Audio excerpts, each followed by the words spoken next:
The Man with the Horn, die Geschichte eines beschwingten Lebens von Vanessa Moonlight.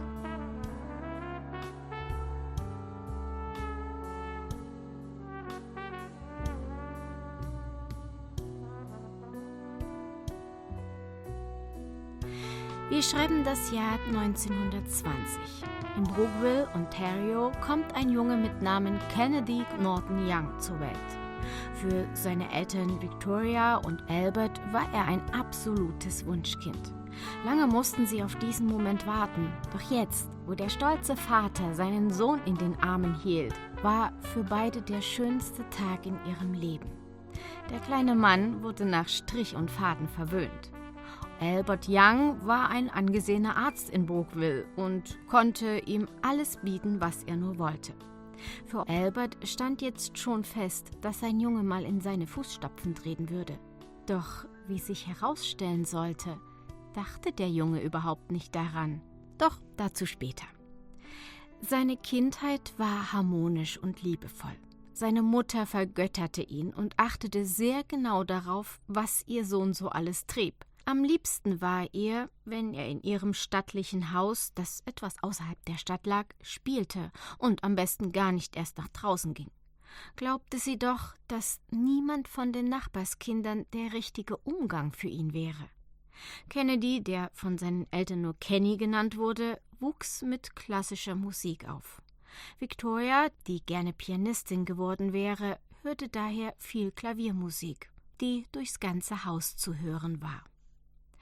Schnell war dadurch seine Liebe zur Musik geweckt worden. Als er 6 Jahre alt war, begann Victoria, ihm das Klavierspielen beizubringen. Sehr bald bemerkte sie die besondere Begabung ihres Sohnes, ein Instrument zu erlernen und es perfekt zu beherrschen. Albert missfiel es ein wenig, dass er ständig am Klavier saß und übte. »Ich möchte nicht, dass der Junge seine Zeit mit Klavierspielen verbringt. Ich habe schließlich andere Pläne für ihn«, sagte er zu Victoria. »Er ist doch erst ein Kind von 6 Jahren«, antwortete sie ihm lächelnd. Ein halbes Jahr später begann für Kenny der Ernst des Lebens. Die Schulzeit begann und so allmählich sollte sich sein Leben langsam aber sicher ändern. Albert fuhr seinen Sohn selbstverständlich mit seinem schicken Wagen, das beste und teuerste Auto, was man zu jener Zeit haben konnte, zur Schule, obwohl diese bequem auch zu Fuß zu erreichen gewesen wäre. So ging es Tag für Tag und die Jahre vergingen. Kenny war mittlerweile 12 Jahre alt und war immer seltener zu Hause, was seine Mutter nicht sehr freute, da sie nach wie vor sehr besorgt um ihn war. Er kränkelte oft und war auch sonst für sein Alter ein bisschen zu klein und zu schwach. Doch das Leben außerhalb der gewohnten 4 Wände war viel spannender für ihn. Also zog es ihn hinaus.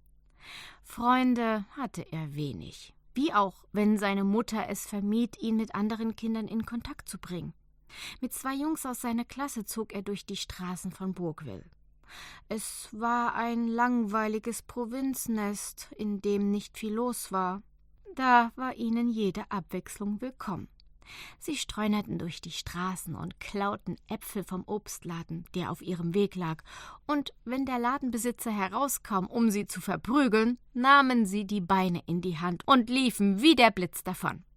Der dicke Kerl musste meist nach wenigen Metern die Verfolgung aufgeben. Sie waren schon auf dem Weg nach Hause. Da erblickten sie vor der hiesigen Town Hall ein Plakat, das ihr Interesse erweckte.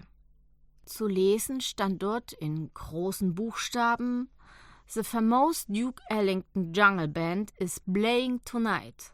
Don't miss it.« Die 3 schauten sich an.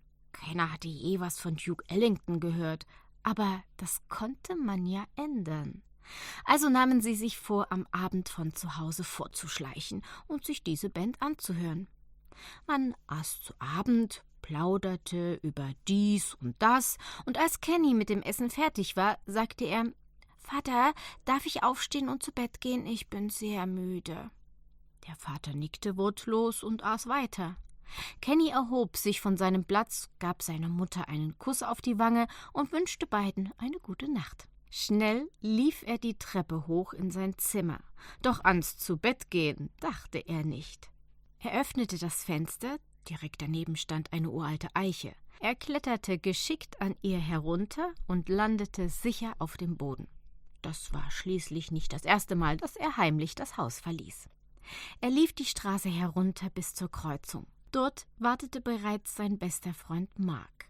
»Mensch, da bist du ja endlich. Dachte schon, du kommst gar nicht mehr«, zog er ihn auf. »Sorry, aber ging nicht schneller. Musste erst noch zu Abend essen«, sagte Kenny noch völlig außer Atem. Dann machten sich die zwei auf den Weg in die Town Hall. Sie waren mächtig gespannt, was sie dort erwarten würde. Die beiden Jungs hatten nicht einen Cent in der Tasche und überlegten schon, wie sie unbemerkt dort reinkämen. Außerdem hatten zwei Bengel in ihrem Alter um diese Zeit überhaupt nichts mehr dort zu suchen. Kenny war klar, sollte man ihn erwischen und von der Polizei nach Hause gebracht werden, dann würde ihn sein Vater windelweich schlagen. Am Ziel angekommen, schlichen die beiden unbemerkt um die Stadthalle herum und suchten einen geeigneten Platz, um dort unbemerkt einzudringen. Mark entdeckte eine alte Holztüre, die wohl für Lieferanten gedacht war. Dort wollten sie ihr Glück versuchen. Kenny drückte die Klinke herunter und war enttäuscht. Klar war sie verschlossen, wäre ja auch zu schön gewesen. Mark versuchte mit seinem alten rostigen Taschenmesser die Tür zu öffnen, doch leider ohne Erfolg. Sie wollten schon entmutigt aufgeben, da sprach sie jemand an. »Was macht ihr da an der Tür?« sagte die dunkle, kräftige Stimme. Die beiden erschraken. Hatte man sie tatsächlich erwischt? Drohte ihnen jetzt die Trachtprügel ihres Lebens? So viele Fragen schossen durch Kennys Kopf. Mark versuchte irgendwas zu sagen, doch es kam nur ein unverständliches Stammeln dabei heraus. Der Mann hielt eine Laterne in der Hand, zündete das Licht an und fuchtelte damit vor Kennys Gesicht herum. Jetzt konnten ihn auch die beiden Jungs sehen. Es war Isaac, der schwarze Hausmeister der Town Hall. Ein riesenhafter, aber sanftmütiger Kerl. Er grinste über das ganze Gesicht, so dass seine weißen Zähne im Schein der Laterne blitzten. Die Erleichterung der beiden war groß, und so erzählten sie ihm, was ihr Vorhaben gewesen sei. Isaac lachte und konnte die beiden gut verstehen. »Kommt mal mit, ihr Lausebengel«, grinste er, schloss die Tür auf und ging mit ihnen hinein, bis sie hinter der Bühne waren. Dort zeigte er ihnen einen Platz, wo sie unbemerkt dem Konzert lauschen konnten, nämlich direkt hinter der Bühne. Die beiden konnten ihr Glück nicht fassen und bedankten sich vielmals bei Isaac, der auch bald darauf wieder seinen Job nachgehen musste. Gleich ging es los. Sie hörten über sich Schritte. Die Musiker betraten die Bühne. Es kam Applaus auf. Der Duke gab mit dem Fuß den Takt an und dann legten sie los. Mark und Kenny waren begeistert. So eine Musik hatten sie noch nie im Leben gehört. Sie lauschten Baba Miley, wie er Töne aus seiner Trompete zauberte, die man Growl-Stil nannte, indem er die Ventile seiner Trompete nur halb herunterdrückte. Tricky Sam Nentons Posaune folgte mit einem ebenso fantastischen Solo. Kenny wurde in diesem Moment klar, dass er nichts anderes mehr machen möchte, als solche Musik zu spielen. Der Saal, nur mit schwarzem Publikum besetzt, tobte, und nach knapp 2 Stunden war das Konzert beendet. Die beiden machten sich rasch auf dem Weg nach Hause. Isaac hatte ihnen die Tür offen gelassen, so konnten sie problemlos das Gebäude verlassen. Völlig berauscht von den neuen Klängen kletterte Kenny den Baum hoch, ab durchs Fenster und rasch ins Bett. An Schlaf war allerdings nicht zu denken. Zu sehr war er noch berauscht vom Jungle-Style der Ellington Band. Ohne es zu ahnen, war es das letzte Mal, dass sie Baba Miley hörten, der kurz darauf an den Folgen seines starken Alkoholmissbrauchs und einer Tuberkulose starb. Unnötig zu erwähnen, dass der folgende Schultag fast komplett an ihm vorüberging, so dass er gar nicht mitbekam, dass ein Klassenlehrer sich erfolglos bemühte, ihm sein Wissen näher zu bringen. All das interessierte ihn gar nicht mehr. In seinem Kopf hämmerten fortan nur eines, und das war der Jazz. Mark war übrigens an dem Tag erst gar nicht erschienen. Sein Vater war früh verstorben und die Mutter kaum zu Hause, weil sie die Familie alleine ernähren musste. So konnte er ein recht freies Leben führen, um das Kenny ihn sehr beneidete. Wenn er seinem Vater erzählen würde, dass er Musiker werden möchte, hätte er ihn womöglich mit Schimpf und Schande aus dem Haus geworfen. Seine schulischen Leistungen nahmen rapide ab. Anstatt zu lernen, trieb er sich lieber mit seinem besten Freund Mark herum. Marks Mutter hatte einige Jazzplatten, die die beiden Jungs mit Begeisterung hörten. Besonders Bix Beiderbecke hatte es Kenny sehr angetan. Er liebte diesen glasklaren Klang seiner Trompete und stellte sich vor, selber einmal so spielen zu können. Bix war ein Jahr zuvor an einer Lungenentzündung gestorben. Mark, der eine uralte Gitarre besaß, klimperte dazu ein bisschen mit. »Mensch«, sagte Kenny, »wenn man doch bloß an eine alte Trompete käme. Ich könnte bei dir üben, bis ich so gut wie Bix bin«, lachte er. »Beim alten Smith im Laden habe ich eine gesehen«, meinte Mark. »Lass uns hingehen und schauen, ob sie noch da ist.« Das ließ sich Kenny nicht zweimal sagen. Sie hörten die Platte zu Ende und machten sich auf den Weg. Der alte Smith hatte so ziemlich alles in seinem Laden, von der Wäscheklammer bis zur Uniform aus dem Bürgerkrieg und unter anderem auch ein ziemlich verbeultes Kornett, das wirklich schon bessere Tage gesehen hatte. Es stand etwas abseits im Fenster. Mark und Kenny drückten sich im Schaufenster die Nasen platt. »Da, siehst du, Kenny? Es ist noch da«, sagte Mark freudig erregt. Die Jungs zögerten nicht lange und betraten den Laden. »Na, was kann ich denn Gutes für euch tun?«, krächzte der alte Smith. Er muss so um die 70 gewesen sein. Sein Haar war schneeweiß und das Laufen fiel ihm sichtlich schwer. »Mr. Smith, wir interessieren uns für das Kornett dort«, sagte Kenny. »So«, sagte Smith. »Eine sehr gute Wahl. Das ist ein ganz besonderes Stück. Ich würde es dir für $10 überlassen.« $10? sagte Kenny entsetzt. »Bis ich die zusammen habe, bin ich alt und grau«, meinte er enttäuscht. »Hören Sie mal, Mr. Smith«, grummelte Mark. »Das Ding ist höchstens $2 wert, Sie alter Halsabschneider.« Der alte Kerl wollte Mark gerade eine langen, doch dann ließ er es bleiben. Es gefiel ihm, wie er ihm Kontra gegeben hatte. »Oho, Junge, du gefällst mir. Bist nicht auf den Mund gefallen. Wirst sicher mal deinen Weg machen«, lachte Smith. »Gut, weil ihr es seid. Sagen wir $3 und keinen Cent weniger.« Die beiden schauten sich kurz an und Kenny meinte: »Abgemacht, das Geschäft gilt. Ich kann Ihnen $1 als Vorschuss geben, den Rest bezahle ich in Raten.« Der alte Smith war einverstanden und drückte Kenny das verbeulte Horn in die Hand. Seine Augen funkelten beim Anblick des Kornetts. Zugegeben, es sah schon ziemlich erbärmlich aus. Die goldene Farbe war längst abgeblättert, man konnte sie nur noch erahnen. Der Schalltrichter war übersät mit Beulen und die Ventile quietschten, wenn man sie herunterdrückte. Doch das alles war ihm egal.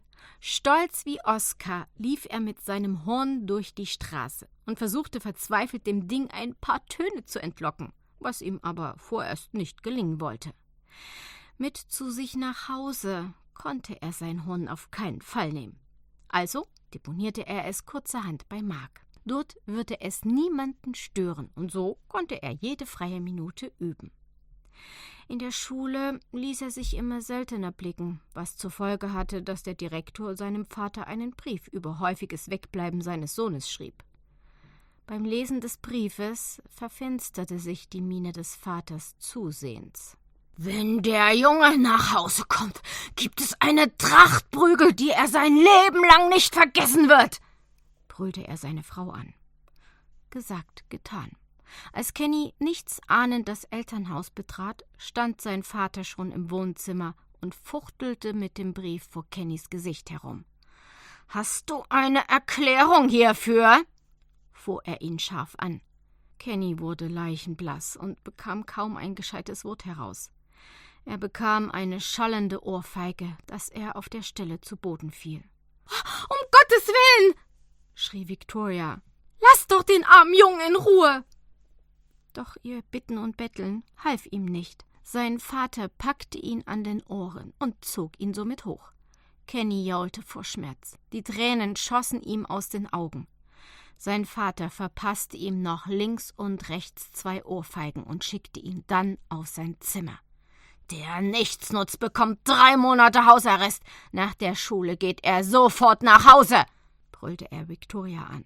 »Du bist mir dafür verantwortlich, dass mein Befehl durchgeführt wird.« Victoria wagte nicht, ihrem Mann zu widersprechen. Womöglich hätte er sie auch noch verprügelt. So fügte sie sich in ihr Schicksal. Es folgte für Kenny eine trostlose Zeit, denn es gab keine Möglichkeit, dem Hausarrest zu entkommen. Zu sehr stand er unter Beobachtung seines strengen Vaters. Er vermisste das gemeinsame Plattenhören mit Mark. Doch eins war sicher: Sobald das hier vorbei war, ging es wieder los. Der Hausarrest wirkte Wunder. Seine schulischen Leistungen wurden besser und auch die Laune seines Vaters, Albert, verbesserte sich zusehends. Kenny übte fleißig das Klavierspielen mit Mutter Victoria. Er machte gute Fortschritte, was ihr besonders gut gefiel. Nur ab und zu baute er ein paar für sie ungewohnte Töne ein, die er auf den Platten gehört hatte, und nun versuchte er, sie in sein Spiel zu integrieren. Von Victoria erntete er aber nur einen strengen Blick und die Aufforderung, er solle sich doch gefälligst an die Noten halten. Doch für Kenny waren Noten fortan bloß eine unverbindliche Empfehlung. Endlich! Die Zeit des Stubenhockens war vorbei. Kenny hatte sich zu einem wahrhaften Streber entwickelt, und eine gute Note folgte der anderen. Seine Eltern waren mächtig stolz. Und so hob schließlich sein Vater den Arrest wieder auf. Gleich nach dem Gong, der das Ende des Unterrichts bedeutete, rannte er schleunigst zu Mark, der schon voller Ungeduld auf ihn wartete. »Na, du alter Streber«, begrüßte er ihn freudig. »Mensch, hör bloß auf! Du weißt nicht, was ich für eine üble Zeit hinter mir habe«, sagte er zerknirscht. »Den ganzen Tag zu Hause, während hier draußen das wahre Leben tobt. Jeden Tag Bach auf dem Klavier spielen, bis mir die Finger schmerzten.« Mark schaute ihn grinsend an. »Na, ich denke, ich hab da was für deine Aufmunterung«, sprach's und legte sogleich eine neue Platte auf das alte Grammophon. Was Kenny da hörte, raubte ihn fast den Atem. So eine Trompete hatte er noch nie gehört. »Wer zum Teufel ist das?« fragte er. »Louis Armstrong.« »Mensch, noch nie was von ihm gehört?« antwortete Mark. Nein. Nein, dieser Name war ihm gänzlich unbekannt. »Das ist der West End Blues«, sprach Mark. »Wow, das ist ja noch besser als das, was Biggs gespielt hat«, dachte Kenny. »Das sind die perfektesten 3 Minuten Musik, die ich je hörte«, meinte Kenny völlig überwältigt zu Mark. Er wusste nicht, wie oft sie diese Platte an diesem Tag noch gehört hatten. Auf dem Weg nach Hause hatte er den Klang dieses Horns noch immer im Kopf, und er sollte für immer dort bleiben.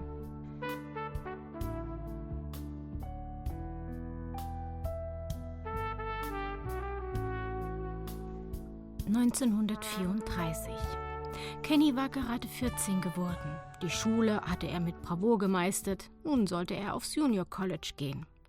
Eine Vorstellung, die ihm so gar nicht behagte, war er doch der Meinung, er hätte erstmals genug Wissen, um im Leben zurechtzukommen.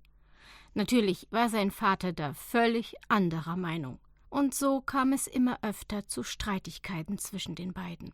Viel lieber hing er mit Mark ab und spielte auf dem verbeulten Kornett. Sein Spiel wurde stetig besser und er überlegte, bei einer Band vorzuspielen. Da er aber noch zu jung war, wurde daraus erstmal nichts. So blieb den beiden nur das Zuhören, wenn mal wieder eine Band im Ort war und in den hiesigen Lokalen ein paar Gigs hatten. Mark, der ein Jahr älter war, hatte beschlossen, nach New York zu gehen. Er könne bei einer lokalen Band als Gitarrist mitgehen.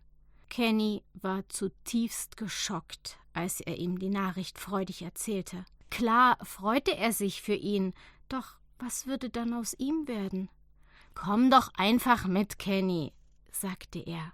»Meine Eltern würden das nie erlauben. Mein Vater würde es glatt fertigbringen und mich in ein Internat sperren, irgendwo am Ende der Welt.« Als der Tag des Abschieds kam, konnte Kenny die ein oder andere Träne nicht unterdrücken.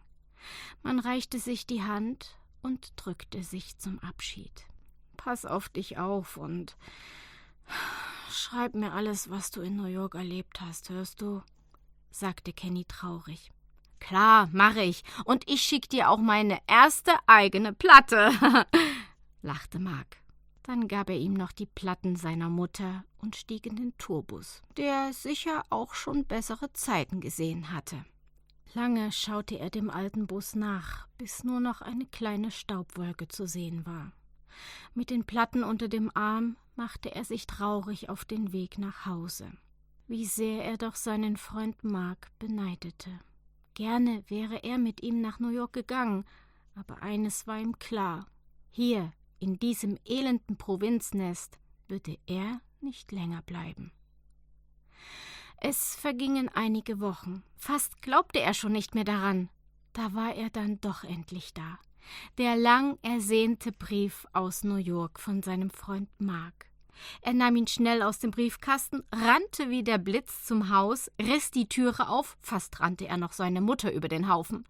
Mit einem »Sorry« auf den Lippen ging es rasch die Treppe hoch und ab in sein Zimmer. Er warf sich sofort auf sein Bett und öffnete. Man konnte schon sagen, er zelebrierte feierlich die Öffnung des Briefes. Gierig verschlang er die Zeilen, die sein Freund ihm schrieb. »Lieber Kenny, ich bin gut in New York angekommen. Du glaubst nicht, was hier los ist. Menschengewimmel, Straßenlärm und überall Musik. Hier gibt es eine Straße, die nennt sich 52nd Street. Hier pulsiert das Leben. Aus jeder Bar ertönt Musik. Klänge, die ich vorher niemals hörte.« Kenny war begeistert. Das wollte er auch erleben, wollte auch ein Teil dieser Stadt sein. Schnell las er weiter. Wollte er doch wissen, was Mark alles erlebt hatte. »Ich habe mich von der Band getrennt. Das lief nicht so gut. Die sind zurück nach Kanada, aber ich werde mich hier allein durchschlagen und mein Glück selbst in die Hand nehmen.« Er las Zeile um Zeile. Je mehr er las, desto größer wurde sein Verlangen, das Weite zu suchen. Er wusste, dass er nur dort glücklich werden konnte, doch an die Schattenseiten des Lebens dachte er damals noch nicht. Beim Abendessen erzählte er freudig von diesem Brief. Doch nur er konnte sich darüber freuen. Sein Vater Albert sagte bloß schroff: »Dieser Mark ist ein Taugenichts. Als Musiker sein Geld zu verdienen, das sagt doch alles. In der Gosse wird er landen. Nun iss weiter und erwähne diesen unnützen Bengel in diesem Haus nicht mehr.« Das bestärkte Kenny nur noch mehr, seinen Traum zu verwirklichen. Doch es sollte noch eine lange Zeit dauern, bis es soweit war.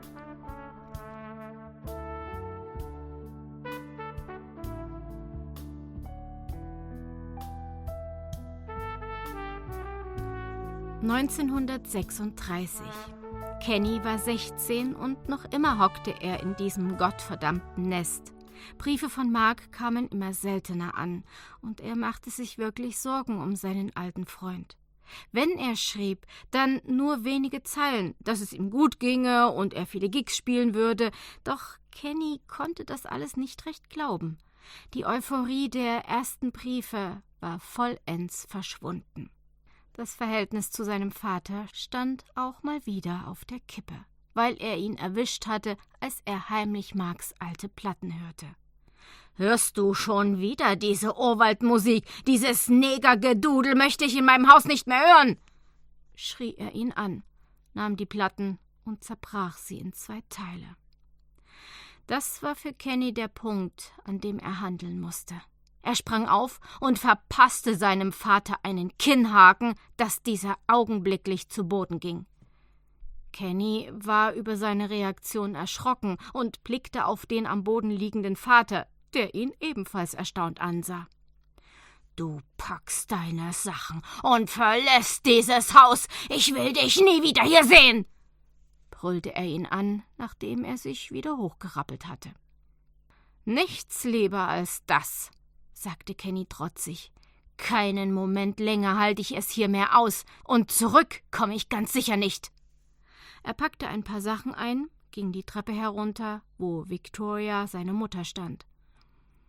»Es tut mir leid, Mom«, sagte er mit Tränen in den Augen, »aber Vater zwingt mich dazu. Es ist nicht mehr möglich für mich, mit ihm unter einem Dach zu leben.« Er nahm seine Mutter noch einmal in den Arm. Dann verließ er das Haus. Victoria lief ihm nach, doch Albert packte sie am Arm und sagte, »Lass ihn nur. In ein paar Tagen steht er wieder vor der Türe. Ich kenne ihn nur zu gut. Er wird es nie da draußen schaffen.« Er hatte sich ein bisschen Geld zusammengespart, um sich ein Ticket für den Bus kaufen zu können. Er wollte es seinem Vater zeigen und ihm beweisen, dass er es schaffen wird, dass man seinen Namen überall mit Respekt nennen wird. Das Wetter war an diesem Tag schlecht. Es regnete und dicker Nebel zog auf. »An so einem Tag gehen selbst die Vögel zu Fuß«, scherzte ein Mann, der neben ihm stand und ebenfalls auf den Fernbus nach New York wartete. »Na, mein Junge, willst wohl weg aus diesem Nest?« »Ja, Sir«, sagte Kenny.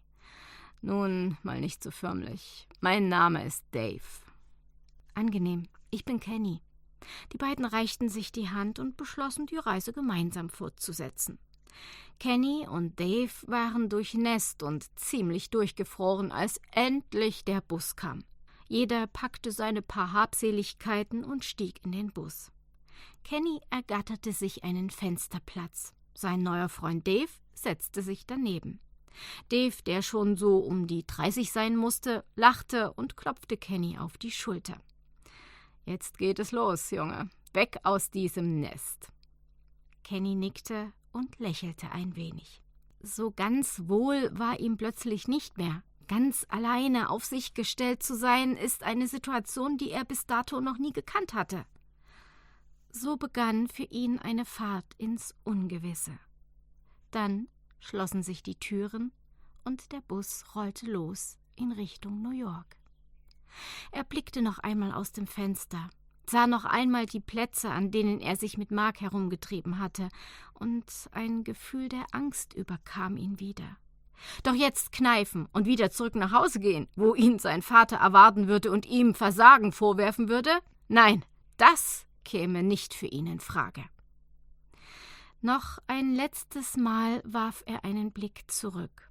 Dann entfernte sich der Bus mehr und mehr von seinem Heimatort in Richtung New York.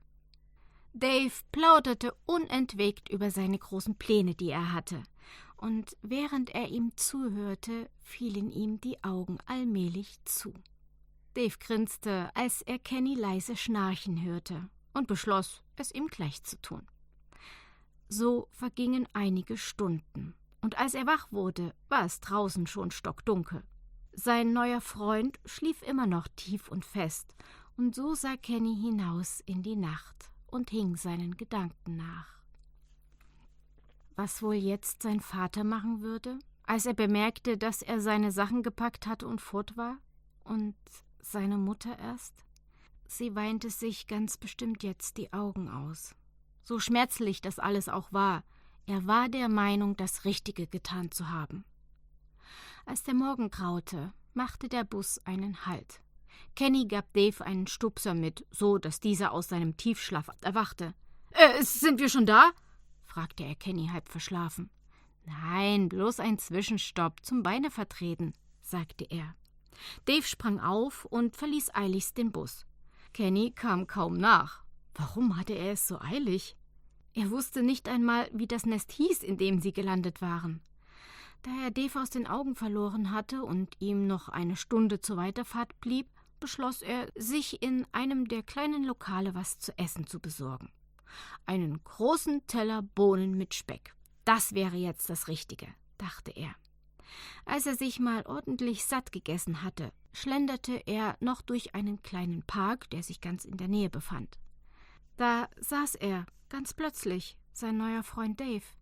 Sein Blick war in den Himmel gerichtet und er schien ihn gar nicht zu bemerken. »Hey Dave, bist du am Träumen?« fragte Kenny, doch es kam keine Antwort. Er blickte genauer hin und sah, wie verdreht Daves Augen waren. »Hey Mann, was ist los?« sagte Kenny und schüttelte ihn ordentlich durch. Da erst wurde er aus seiner Lethargie gerissen und schaute ihn verdutzt an. »Hey, Kenny, alter Junge, du bist es«, sagte er. »Hier, nimm von dem Zeug, das ist allererste Sahne.« Kenny schüttelte den Kopf und winkte ab. »Was zum Teufel ist das?« »Mein lieber Freund, das ist Kokain. Noch nie davon gehört?« Wieder schüttelte er seinen Kopf und verneinte. »Mensch, das Zeug bringt dich in eine andere Welt«, lachte Dave und rappelte sich mühsam wieder hoch. »Komm jetzt«, sagte Kenny streng. »Wir müssen los, sonst fährt der Bus noch ohne uns.« Nach diesem Vorfall saßen beide wortlos da und blickten aus dem Fenster.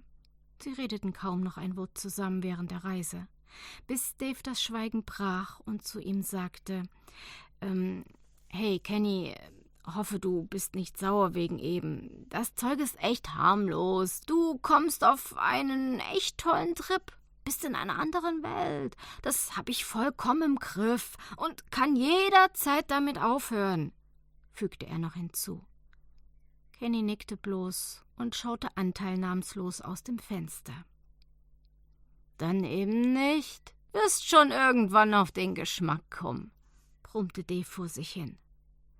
Die Fahrt Richtung New York war quälend lang. Es gab viel Zeit zum Nachdenken. Was wohl Mark jetzt machen würde? Ob er ihn überhaupt finden würde? In seinem letzten Brief an ihn schrieb er, dass er viel in der 52nd Street wäre, wo er ein paar kleinere Gigs spielen würde. Er schwärmte so von dieser Straße, dass dort alle spielen würden, die Rang und Namen hätten. Kenny war voller Vorfreude und konnte es kaum erwarten, das Ziel seiner Träume zu erreichen: New York. Zu Hause herrschte tiefste Depression. Sein Vater war außer sich und wie Kenny es erahnt hatte, weinte Victoria den ganzen Tag. Sie aß und trank nichts mehr und hatte mit dem Leben abgeschlossen. Sein Vater Albert hatte ihn verstoßen und wollte nicht, dass sein Name in seinem Haus jemals wieder genannt wird. In den Morgenstunden war es endlich soweit. Der Bus erreichte sein Ziel und fuhr in den Busbahnhof von New York ein. Kenny, der sich so danach gesehnt hatte, verschlief diesen Moment. Er träumte, wie er als großer Musiker zurück nach Hause kam und seine Eltern ihn stolz in die Arme nahmen, als er plötzlich einen heftigen Stoß in die Seite bekam. »Hey, du Schlafmütze«, grinste ihn Dave an.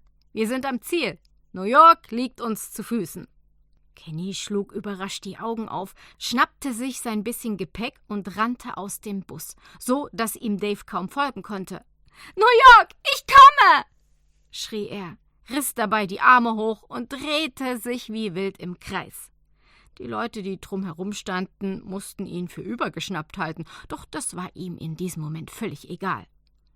»Hey Mann, beruhige dich«, sagte Dave.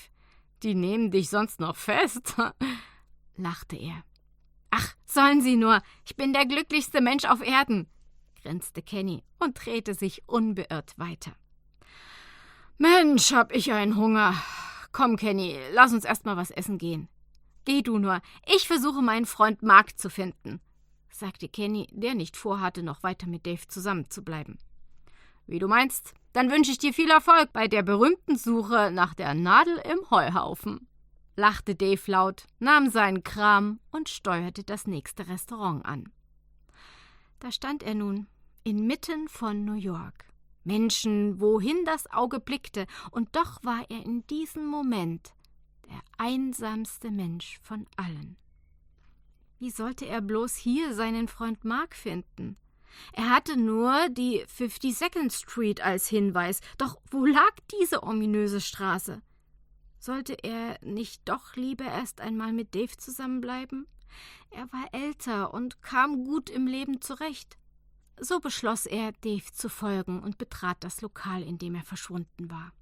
Da saß er und verdrückte gerade ein riesiges Steak und spülte alles mit einem großen Glas Bier herunter. Er grinste, als er Kenny durch die Tür kommen sah. »Na, du kommst wohl doch nicht ohne mich aus, lachte er und nickte mit dem Kopf als Zeichen, dass er sich setzen solle. Der Bedienung gab er Anweisung, das Gleiche noch einmal für seinen Kumpel zu bringen. Kenny musste zugeben, dass sein Magen mächtig am Knurren war und haute ordentlich rein, als die Kellnerin ihm sein Steak brachte. »So, jetzt suchen wir uns erstmal eine Bleibe. Dann machen wir uns auf die Suche nach deinem Freund und dieser 52nd Street. Die muss ja zu finden sein«, sagte Dave und lehnte sich pappsatt zurück. Kenny spürte die Wirkung des Bieres. War es doch sein erstes gewesen, was er natürlich Dave gegenüber niemals zugeben würde, und hatte doch alle Mühe, halbwegs gerade zu laufen. Selbstverständlich bemerkte Dave das und konnte sich ein Lachen kaum verkneifen. Er bezahlte die Rechnung und fragte die Kellnerin, ob sie wüsste, wo man billig eine Wohnung bekäme. Sie gab ihm einen Zettel mit der Adresse. Dort sollten sich die beiden mal melden. Also verließen sie das Lokal, um ihr Glück in dieser großen Stadt zu suchen. Ihre neue Bleibe war nicht gerade das Paradies auf Erden, doch Dave war das egal. Er war keinen Luxus gewöhnt und schien recht zufrieden zu sein. Kenny dagegen fühlte sich in dieser dunklen, muffigen Bude nicht recht wohl. Das war schon ein Unterschied zu seinem gepflegten Elternhaus. Doch was soll's? Hauptsache ein Dach überm Kopf. Er öffnete das Fenster, um ein bisschen frische Luft ins Zimmer zu lassen, und blickte hinunter auf das emsige Treiben auf den Straßen New Yorks. Jeder rannte ziellos umher. So kam es ihm jedenfalls vor. Autos fuhren kreuz und quer und hupten wie wild, wenn es mal nicht weiterging. Sirenen von Polizei und Feuerwehr schienen ohne Ende zu heulen. Wieder bekam er dieses beängstigende Gefühl, ob er wohl das Richtige getan hatte. Am Abend, der Lärm der Stadt hatte in keinster Weise nachgelassen, nahm er sein verbeultes Kornett heraus, setzte sich auf das Fenstersims und spielte gedankenverloren Solitude, das er mal auf einer von Marks Platten gehört hatte. »Oh, du spielst nicht schlecht«, meinte Dave, der bereits im Bett lag. »Aber jetzt mach Schluss, ich will pennen. Wir haben morgen einen langen Tag vor uns.« Nachdem sein letzter Ton verklungen war, begab auch Kenny sich zu Bett. Dave schnarchte bereits so laut, dass er sich seine Decke bis über den Kopf zog, um wenigstens ein bisschen Schlaf zu bekommen. Er fiel in einen tiefen, traumlosen Schlaf, aus dem er abrupt erwachte, als er draußen den Lärm der erwachenden Stadt wahrnahm. Hupen, Polizeisirenen, all das kannte er aus seinem verschlafenen Heimatort gar nicht.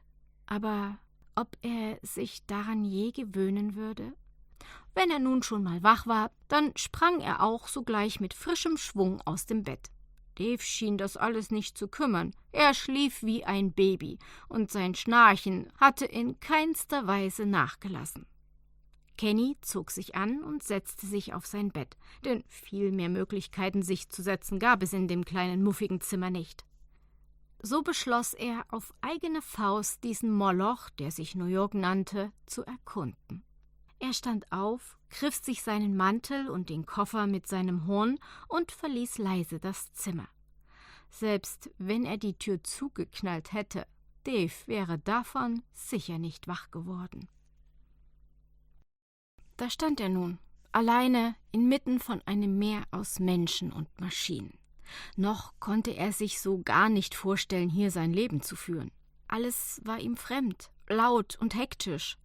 Für einen Jungen aus der Provinz eine völlig andere Welt. Kenny zog den Kragen seines Mantels hoch und lief einfach drauf los. In seiner Hand hielt er fest seinen Instrumentenkoffer, der sein wertvollster Besitz war.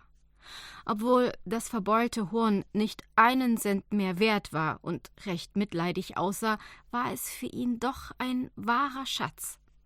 Nachdem er stundenlang durch die Straße geirrt war, bekam er Hunger, hatte aber keinen Cent in der Tasche und der Magen knurrte gar sehr. So lief er noch ein paar Meter, bis er den Central Park erreichte. Hier setzte er sich auf eine der zahlreichen Bänke und biss herzhaft in eine Stulle, die er in einem Abfallkorb fand. Wenn das seine Eltern sehen würden, dachte er, sein Vater würde ihn als Herumtreiber und Taugenichts beschimpfen. Doch er war weit weg, und Kenny ließ sich das Brot schmecken.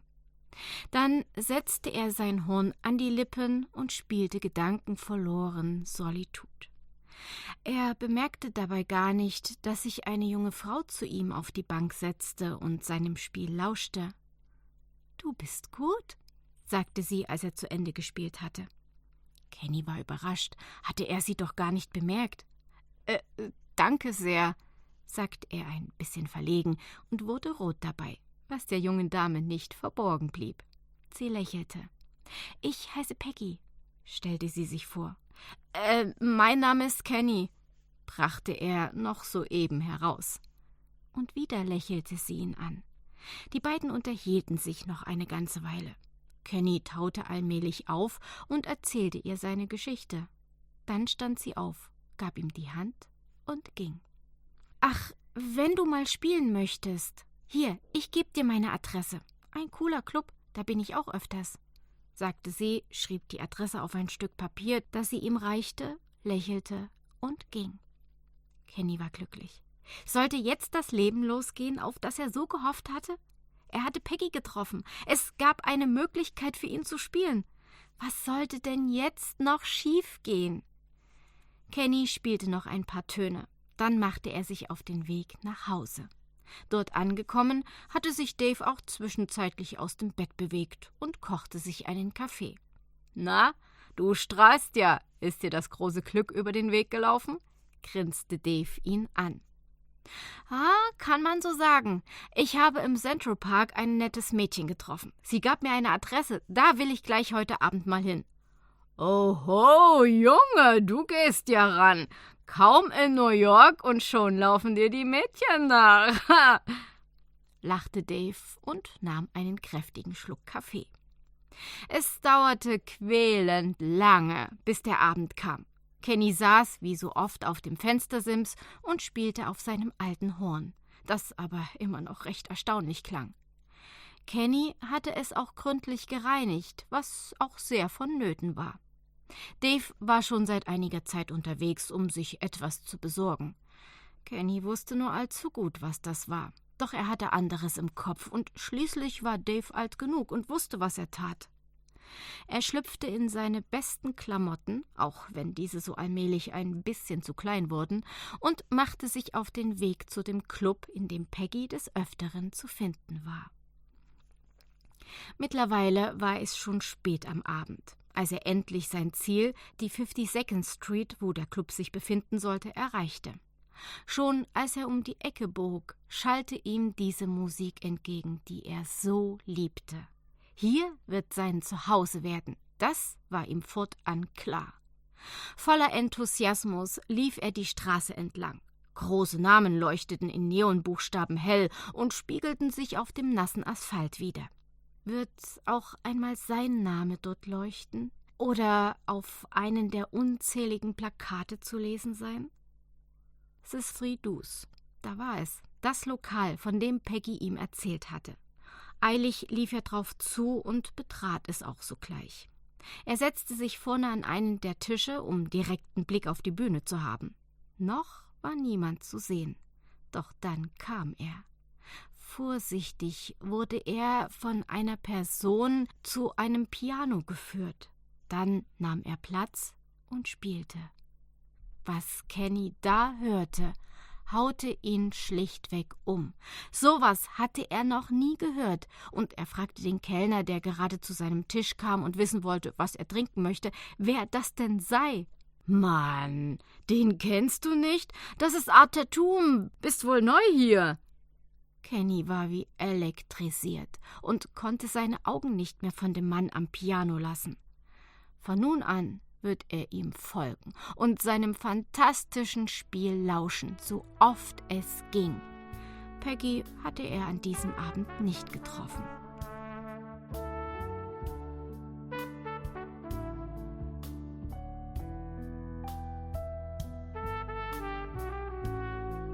(1938) Kenny ist inzwischen 18 Jahre alt und hält sich mit Gelegenheitsarbeiten über Wasser. Fast jeden Tag hängt er in einem der vielen Clubs in der 52nd Street herum. Ab und an durfte er mal bei einer Session mitspielen, aber das ist es nicht, was er sich erhofft hatte. Der Frust sitzt tief und er begann seinen Ärger mit Alkohol zu bekämpfen. So viel, dass er oft mitten auf der Straße lag und die Leute beschimpfte, die an ihm vorübergingen oder ihm helfen wollten. Seinen Freund Mark hatte er immer noch nicht gefunden, und Dave war inzwischen so auf Drogen, dass er öfter im Gefängnis saß, wegen kleinerer Diebstähle, sodass er die Wohnung für sich alleine hatte. Wenn die Einsamkeit zu groß wurde, bat Peggy ihn darum, ein paar Tage bei ihr zu wohnen, bis er wieder halbwegs bei sich war. Sie machte sich große Sorgen um Kenny. Wenn er nicht bald wieder auf die Beine kam, würde es böse für ihn enden. Als er mal wieder bei einer Band mitspielen durfte, saß ganz vorne ein Mann am Tisch, der ihn genau beobachtete und sehr von seinem Spiel angetan war. In der Pause winkte er Kenny zu, er solle sich doch mal kurz zu ihm an den Tisch setzen. »Hallo«, sagte der Fremde. »Ich höre dir schon eine Weile zu. Hast du schon mal in einer Big Band gespielt?« fragte er. Kenny verneinte. »Ich würde dich gerne engagieren, wenn du Lust darauf hast. Wir spielen demnächst in der Carnegie Hall. Da ist mir ein Trompeter ausgefallen, den ich unbedingt besetzen muss.« Kenny konnte es gar nicht glauben und willigte natürlich sofort ein. »Mister, darf ich fragen, wer Sie sind?« stammelte er. Der Mann grinste und war schon verwundert, dass er ihn nicht kannte. »Mein Name ist Benny Goodman.« Kenny konnte es kaum glauben, dass ausgerechnet Benny Goodman ihn in seiner Band haben wollte. Umso peinlicher war es ihm, dass er ihn nicht erkannt hatte. Der Name war ihm natürlich ein Begriff, doch hatte er sein Gesicht niemals zuvor gesehen. Mr. Goodman und Kenny machten einen Termin für ein Probespielen aus, verabschiedeten sich und Kenny ging mit einem nicht mehr enden wollenden Grinsen im Gesicht nach Hause.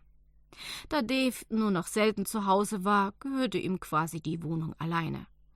Wie immer am Abend setzte er sich aufs Fenstersims, setzte sein Horn an die Lippen und spielte. Das war schon so zu seiner Gewohnheit geworden, dass die anderen Mieter des Hauses nur darauf warteten, um noch vor dem Zubettgehen ein Gratiskonzert zu bekommen. Am nächsten Morgen machte er sich so gut es ging zurecht, um einen guten Eindruck bei Benny zu machen. Unnötig zu erwähnen, dass er in der Nacht kein Auge zugemacht hatte und hastig eine Tasse Kaffee nach der anderen trank. Dann verließ er eiligst seine Wohnung, um pünktlich zum Probespielen zu kommen. Fast hätte er in der Eile noch sein Horn vergessen, so aufgedreht war er. Dann machte er sich auf nach Manhattan, wo sich die Carnegie Hall befand. Als er die altehrwürdige Halle betrat, hörte er schon die ersten Töne der Band und wie Benny seine Jungs auf das Konzert heiß machte. Kenny erstarrte fast vor Ehrfurcht. Wer hatte hier schon alles gespielt? Tschaikowski hatte hier persönlich ein paar seiner Werke dirigiert und nun darf er auch hier spielen, wenn er auch nur einer unter vielen war. Er war sich sicher, seine Mutter wäre in diesem Augenblick stolz auf ihn. »Hey Junge, da bist du ja, und recht pünktlich, das gefällt mir«, lachte Benny, als er ihn schüchtern vor der Bühne stehen sah. »Komm rauf, setz dich, lass mich hören, was du drauf hast.« Kenny hatte ordentlich die Hosen voll. Als er die Bühne betrat, zitterten seine Beine wie Espenlaub. Er konnte es kaum glauben, neben Ziggy Elman und Harry James Platz zu nehmen. Die beiden grüßten höflich und baten ihn, sich zu setzen. »Das wird schon«, sagte Harry und klopfte ihn beruhigend auf die Schulter. »Wir spielen Don't Be That Way«, sagte Benny, gab den Takt vor und die Band legte los. Kenny hatte nur einen kurzen Blick auf die Noten geworfen, dann musste er funktionieren. Nachdem Harry und Ziggy ihr Soli beendet hatten, war er an der Reihe. Die ersten Töne waren noch zaghaft, doch dann holte er aus seinem Horn alles raus, dass selbst ein Harry James ins Staunen kam. Noch am selben Tag unterschrieb er seinen ersten Vertrag als Musiker. Und das bei der Band von Benny Goodman. Überglücklich verließ er die Proben und konnte es kaum erwarten, Peggy davon zu berichten. Er hatte vor, sie am Abend zum Essen einzuladen und ihr dann alles zu erzählen. Da er es aber bis zum Abend nicht aushalten konnte, machte er sich auf zu ihrer Wohnung. Er läutete und Peggy öffnete ihm lächelnd die Tür. Ihre Wohnung war voll mit Menschen, die er nicht kannte. Man feierte, trank, hörte Musik und diskutierte über dies und das. Peggy wirkte aufgedreht und bot ihm schließlich an, auch mal von dem weißen Zeugs zu probieren, das sie gerade genommen hatte. Kenny war geschockt. Das hätte er nicht gedacht und lehnte ab. »Ach du«, sagte Peggy, »du Spielverderber, hast doch bloß Schiss«, lachte sie ihn aus. Kenny zögerte. Eigentlich wollte er gleich wieder gehen, doch wollte er es sich nicht mit ihr verscherzen und machte diesen für ihn verhängnisvollen Fehler. Alles um ihn herum versank in einem Meer aus bunten Farben. Er hatte das Gefühl, fliegen zu können. Stimmen nahm er nur von ferne wahr, obwohl ihm Peggy direkt gegenüber saß. Nun hatte es auch von ihm Besitz ergriffen. Dieses weiße Pulver, vor dem man ihn immer gewarnt hatte. »Hey, Ken«, hörte er eine ihm vertraute Stimme sagen. »Wach auf, du musst gleich los zur letzten Probe vor deinem großen Auftritt.« Es war Peggy, die ihn wachrüttelte. Kenny war wie erschlagen. Er lief ins Bad, schaute in den Spiegel und steckte seinen Kopf unter eiskaltes Wasser, damit er wieder klar wurde. Er fühlte sich wie erschlagen und schwor, dieses Zeug nie wieder zu nehmen. Kenny beeilte sich, um nicht zu spät zu kommen. Das konnte Benny auf den Tod nicht leiden. Er hatte an diesem Abend nicht seinen besten Tag. So etliche Patzer brachten ihm böse Blicke ein, und er riss sich zusammen, die Probe zu einem einigermaßen guten Ende zu führen. »Junge, lass das Zeug aus deinem Körper«, sagte Benny nach der Probe zu ihm. »Ich muss dir nur in die Augen schauen, um zu sehen, was Sache ist, und versuch gar nicht erst zu leugnen.« Kenny nickte nur und verließ mit hängendem Kopf die Halle. Er vermied jeglichen Kontakt zu Peggy und ihren intellektuellen Freunden, bis er das große Konzert hinter sich hatte. Die Carnegie Hall war bis auf den letzten Platz gefüllt. Die Spannung lag spürbar in der Luft. Benny Goodman war sichtlich nervös und lief wie ein Tiger hinter der Bühne auf und ab. Auch Kenny hatte die Hosen gestrichen voll. Dieser Abend musste ein voller Erfolg werden. Dann war es soweit. Die Musiker wurden auf die Bühne gebeten. Harry James, der direkt neben Kenny stand, sagte zu ihm: »Ich fühle mich wie eine Hure in der Kirche«, grinste kurz und stieg die Stufen zur Bühne hoch. Kenny folgte ihm mit zitternden Knien. Applaus tönte auf, als man die Bühne betrat. Jeder Musiker nahm seinen Platz ein, dann wurde es still. Die Spannung war nervenzerreißend, und als Benny die Bühne betrat, tobte der Saal. Er machte eine kurze Verbeugung, gab ein Zeichen, und dann legten sie los. Man gab sein Bestes, doch irgendwie spürte man im ganzen Orchester die Nervosität. Bis Gene Krupa es satt hatte. Er trommelte die Band nach vorne, und es wurde ein riesiger Erfolg für Benny Goodman und seine Band. Kenny war stolz, auch ein Teil davon gewesen zu sein. Er sammelte jeden Artikel, den er nur finden konnte, und steckte sie in ein Kuvert, um es später einmal seinen Eltern zu schicken. Er verdiente nicht schlecht bei Benny und konnte sich mit der Zeit eine bessere Wohnung leisten. Längst hatte er seinen Freund Mark vergessen, auch von Dave gab es keine Spur mehr. Er hing mit Peggy und ihren Freunden ab und nahm immer öfter dieses Pulver, was er doch eigentlich nie mehr anrühren sollte. Stolz hielt er den Mitschnitt vom Carnegie Hall Konzert in den Händen und hielt es jedem unter die Nase, damit sie alle seinen Namen lesen konnten. Kenny Norton Young.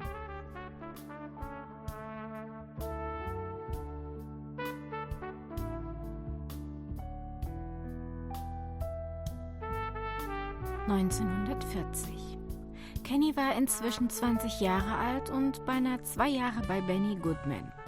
Doch durch die Drogen wurde er immer unzuverlässiger und Benny zählte ihn ein ums andere Mal an. Als er wieder einmal zu spät kam und unter dem Einfluss von Kokain stand, reichte es ihm. Er warf ihn kurzerhand aus der Band. Da stand er nun wieder, ohne Einnahmequelle. Sollte das schon sein Ende sein? Die Drogen nahmen immer mehr Platz in seinem Leben ein. Sein Horn hatte er lange nicht mehr angerührt. Meist lungerte er mit Peggy und ihren Freunden auf langweiligen Partys rum. Er trank zu viel und das Kokain tat sein Übriges. Ab und an prahlte er noch damit, mal bei Benny gespielt zu haben, doch hatte er den Eindruck, so wirklich glaubte ihm das niemand. Als er wieder mal betrunken von einer dieser Partys kam, beschloss er noch einen Abstecher durch die 52nd Street zu machen. Es regnete und die Lichtreklame spiegelte sich in den Pfützen wider. Kenny schob den Kragen seines Mantels hoch und schlenderte die Straße entlang. Überall herrschte noch reger Betrieb. Jazz strömte ihn aus allen Lokalen entgegen. Doch vor dem Three Do's blieb er stehen. Was zum Teufel war das, was er dort hörte? Die Musik war so völlig anders als das, was er bisher kannte. Kenny war verblüfft und trat ein. Die Musiker auf der Bühne waren fantastisch. Die Rhythmusgruppe spielte viel freier, als man es bislang kannte. Und dann dieses wahnsinnige Tempo. Kenny war wie elektrisiert. »Wer zum Henker ist der Kerl an der Trompete?« fragte er einen der Kellner. »Das ist Dizzy Gillespie«, bekam er als Antwort. Kenny bestellte noch ein Bier und setzte sich direkt an die Bühne, um das alles genau zu sehen, was dort abging. Dizzy war unglaublich. Seine Backen waren so dick, während er spielte, dass Kenny befürchtete, sie würden platzen.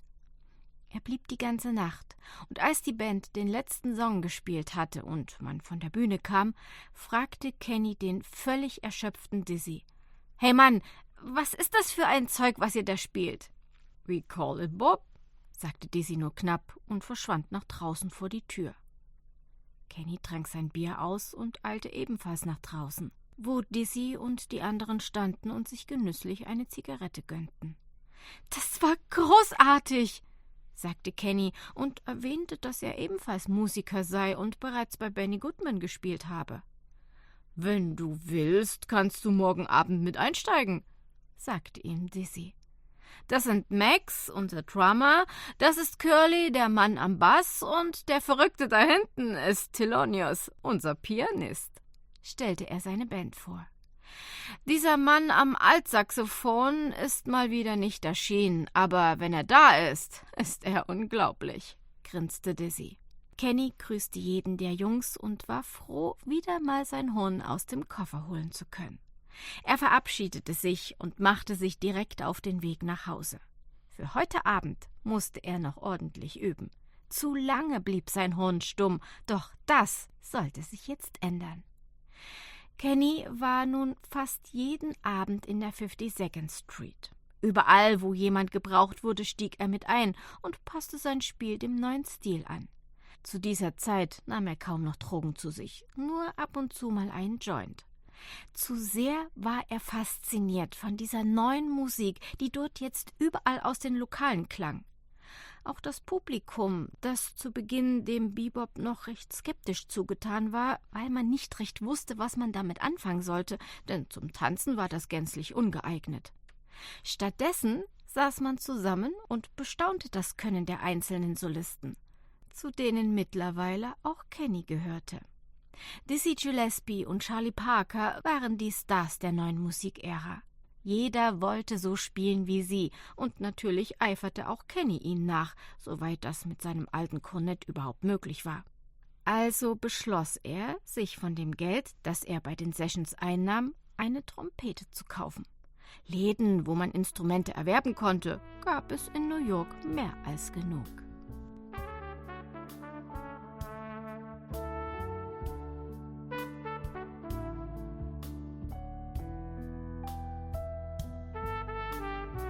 (1941) Kenny feierte mit Peggy und ein paar ihrer und seiner Freunde seinen 21. Geburtstag. Am Morgen saß er in seinem Apartment und schrieb wie so oft einen Brief an seine Eltern, auch wenn nicht ein einziges Mal eine Antwort zurückkam. Wie immer legte er noch ein paar Platten dazu, auf denen er zu hören war und sein Name auf dem Label gedruckt stand. Dann brachte er das Paket zur Post und am Abend traf man sich im Three Do's, wo er einen Auftritt hatte. Peggy saß mit ihren Freunden am Tisch, direkt an der Bühne, und schaute ihm zu, wie er rasend schnelle Töne seinem Horn entlockte. Das Publikum war begeistert und es gab Standing Ovations. Peggy war mächtig stolz auf ihn, und als er für eine kleine Pause von der Bühne kam, gab sie ihm einen fetten Kuss. Kenny gönnte sich vor dem Club noch eine Zigarette, bevor es weiterging, als ihn ein Mann ansprach. »Sie spielen verdammt gut«, sagte er und streckte ihm seine Hand entgegen. Kenny reichte ihm darauf seine Hand und grinste dabei. »Ich suche neue Talente für das Bluebird-Label. Was halten Sie davon? Wir könnten unter Ihrem Namen eine Band zusammenstellen und ein paar Songs einspielen«, sagte der Mann. »Ach, ich vergaß mich vorzustellen. Mein Name ist Thomas Johnston.« Kenny war sofort bereit, das Angebot anzunehmen und zögerte erst gar nicht lange. Seine eigene Band und eine Platte unter seinem Namen, das war schon immer sein Traum. Man ging wieder rein und Kenny unterschrieb am Tisch, wo Peggy und ihre Freunde saßen, den ersten Plattenvertrag. Das musste natürlich ordentlich gefeiert werden. Kenny gab eine Runde nach der anderen, bis der Morgen graute. Ein paar Wochen später befand er sich im Studio und spielte einige Songs ein. Das Zusammenspiel mit den neuen Musikern klappte bestens, und so spielte er alle Songs mit nur einem Take ein. Der Aufnahmeleiter war sehr zufrieden und Kenny bekam ein fettes Honorar für die Aufnahmen, mehr als er jemals verdient hatte. Die Platten verkauften sich gut und Kenny verdiente sehr gut daran, so dass er das Geld mit vollen Händen ausgab. Ein Auto durfte da natürlich nicht fehlen. Damit holte er so oft es ging Peggy ab und fuhr mit ihr durch die Straßen New Yorks. Stolz zeigte er ihr ein Plakat vor einem der Lokale in der 52nd Street, auf dem er und seine Band angekündigt wurden. A new horn in town, the Kenny Norton Young Quintet. Wenn das seine Eltern jetzt lesen könnten, sie wären sicher stolz auf ihn. Er hatte es geschafft. Das wurde ihm mehr und mehr klar. Das Jahr 1941 neigte sich dem Ende zu. Kenny genoss seinen Erfolg und lebte gut vom Verkauf seiner Platten. Es gab keinen Club in New York, in dem er noch nicht gespielt hatte. Sein Apartment befand sich direkt gegenüber vom Central Park. So genoss er jeden Morgen diesen Blick, wenn es noch still war auf den Straßen und im Park kaum Menschen unterwegs waren. Er war gerade dabei, sich eine Tasse Kaffee zu gönnen, als es an seiner Tür schellte wie verrückt. Kenny stellte den Kaffee zur Seite und machte sich eiligst daran, die Tür zu öffnen. Das muss ja wichtig sein, wenn jemand so wild läutete.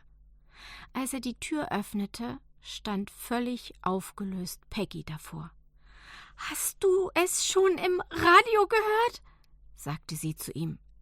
Was soll ich denn gehört haben?« gab er ihr als Antwort zurück. »Die Japaner haben Pearl Harbor angegriffen«, sagte sie völlig außer Atem. »Es wird Krieg geben.« Dann mussten sie sich erst mal setzen. Sie war den ganzen Weg zu ihm gerannt und nun ging ihr die Luft aus. Kenny schaltete unterdessen sein Radio an und lauschte den Durchsagen des Sprechers. Es war von zerstörten Schiffen und unzähligen Toten die Rede. Die beiden waren entsetzt. Und für Kenny war es klar, dass er sich freiwillig melden würde, um sein Land zu verteidigen. Noch am selben Tag suchte er die dafür zuständigen Behörden auf. Als er das Gebäude betrat, hatte sich bereits eine lange Schlange gebildet. Alles Männer, die sich zum Dienst an der Waffe melden wollten. Er reihte sich ein und musste fast 2 Stunden stehen, bis er endlich an der Reihe war. Es wurden seine Personalien aufgenommen und ihm wurde mitgeteilt, da er ja Kanadier sei, müsse er sich dort melden. Etwas enttäuscht ging er wieder heim, wo Peggy bereits auf ihn wartete. Er berichtete ihr alles und sagte ihr, dass er sich gleich morgen auf den Weg nach Kanada machen wolle. Es wäre sein erster Besuch, nachdem er damals sein Zuhause verlassen hatte. Da er gut verdient hatte, konnte er sich einen Flug leisten und musste nicht mehr mit dem Bus fahren. Da stand er nun wieder auf kanadischem Boden und ein komisches Gefühl überkam ihn. Sollte er es wagen, seinen Eltern einen Besuch abzustatten? 1000 Gedanken quälten ihn. Doch zuerst wollte er sich freiwillig melden. Dafür war er ja auch hierher gekommen. Nach einigem Suchen fand er schließlich die Behörde. Auch hier waren lange Schlangen von jungen Männern. Wieder reihte er sich ein und wartete geduldig, bis er dran war. Durch die lange Steherei schmerzte sein Rücken sehr. Ein Problem, das er seit frühester Kindheit hatte. Dann war er an der Reihe. Der junge Mann, der am Tisch saß, um die Personalien aufzunehmen, schaute ihn an und fragte erstaunt: »Kenny? Kenny Young?« »Mark, bist du das?« sagte Kenny freudig. Mark stand auf und umarmte seinen alten Freund aus Kindertagen. »Ich gehe da schnell rein und danach reden wir«, sagte Kenny über das ganze Gesicht grinsend. Der Arzt untersuchte ihn gründlich, musterte seinen Rücken und schaute sich seine Arme an, ob er Einstiche von irgendwelchen Nadeln erkennen konnte. Dann bekam er die niederschmetternde Nachricht: untauglich. Kenny war tief enttäuscht, doch seine Schädigung an der Wirbelsäule machte es unmöglich, ihn als Soldat zu rekrutieren. Mit hängendem Kopf verließ er das Zimmer. Mark, der auf ihn wartete, ahnte, was passiert ist und klopfte ihm tröstend auf die Schulter.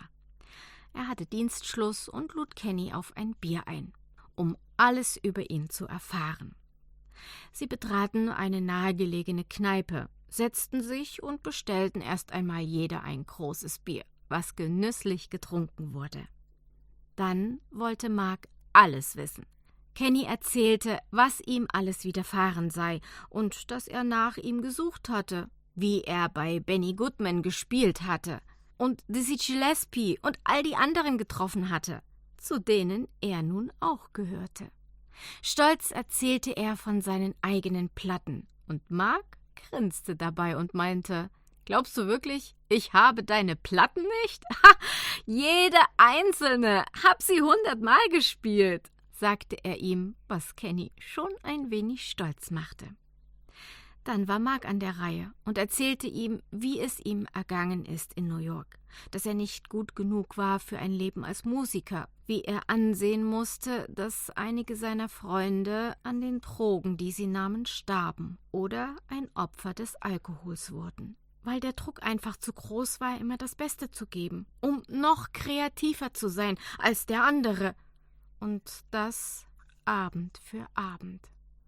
Marks Erzählungen machten Kenny nachdenklich.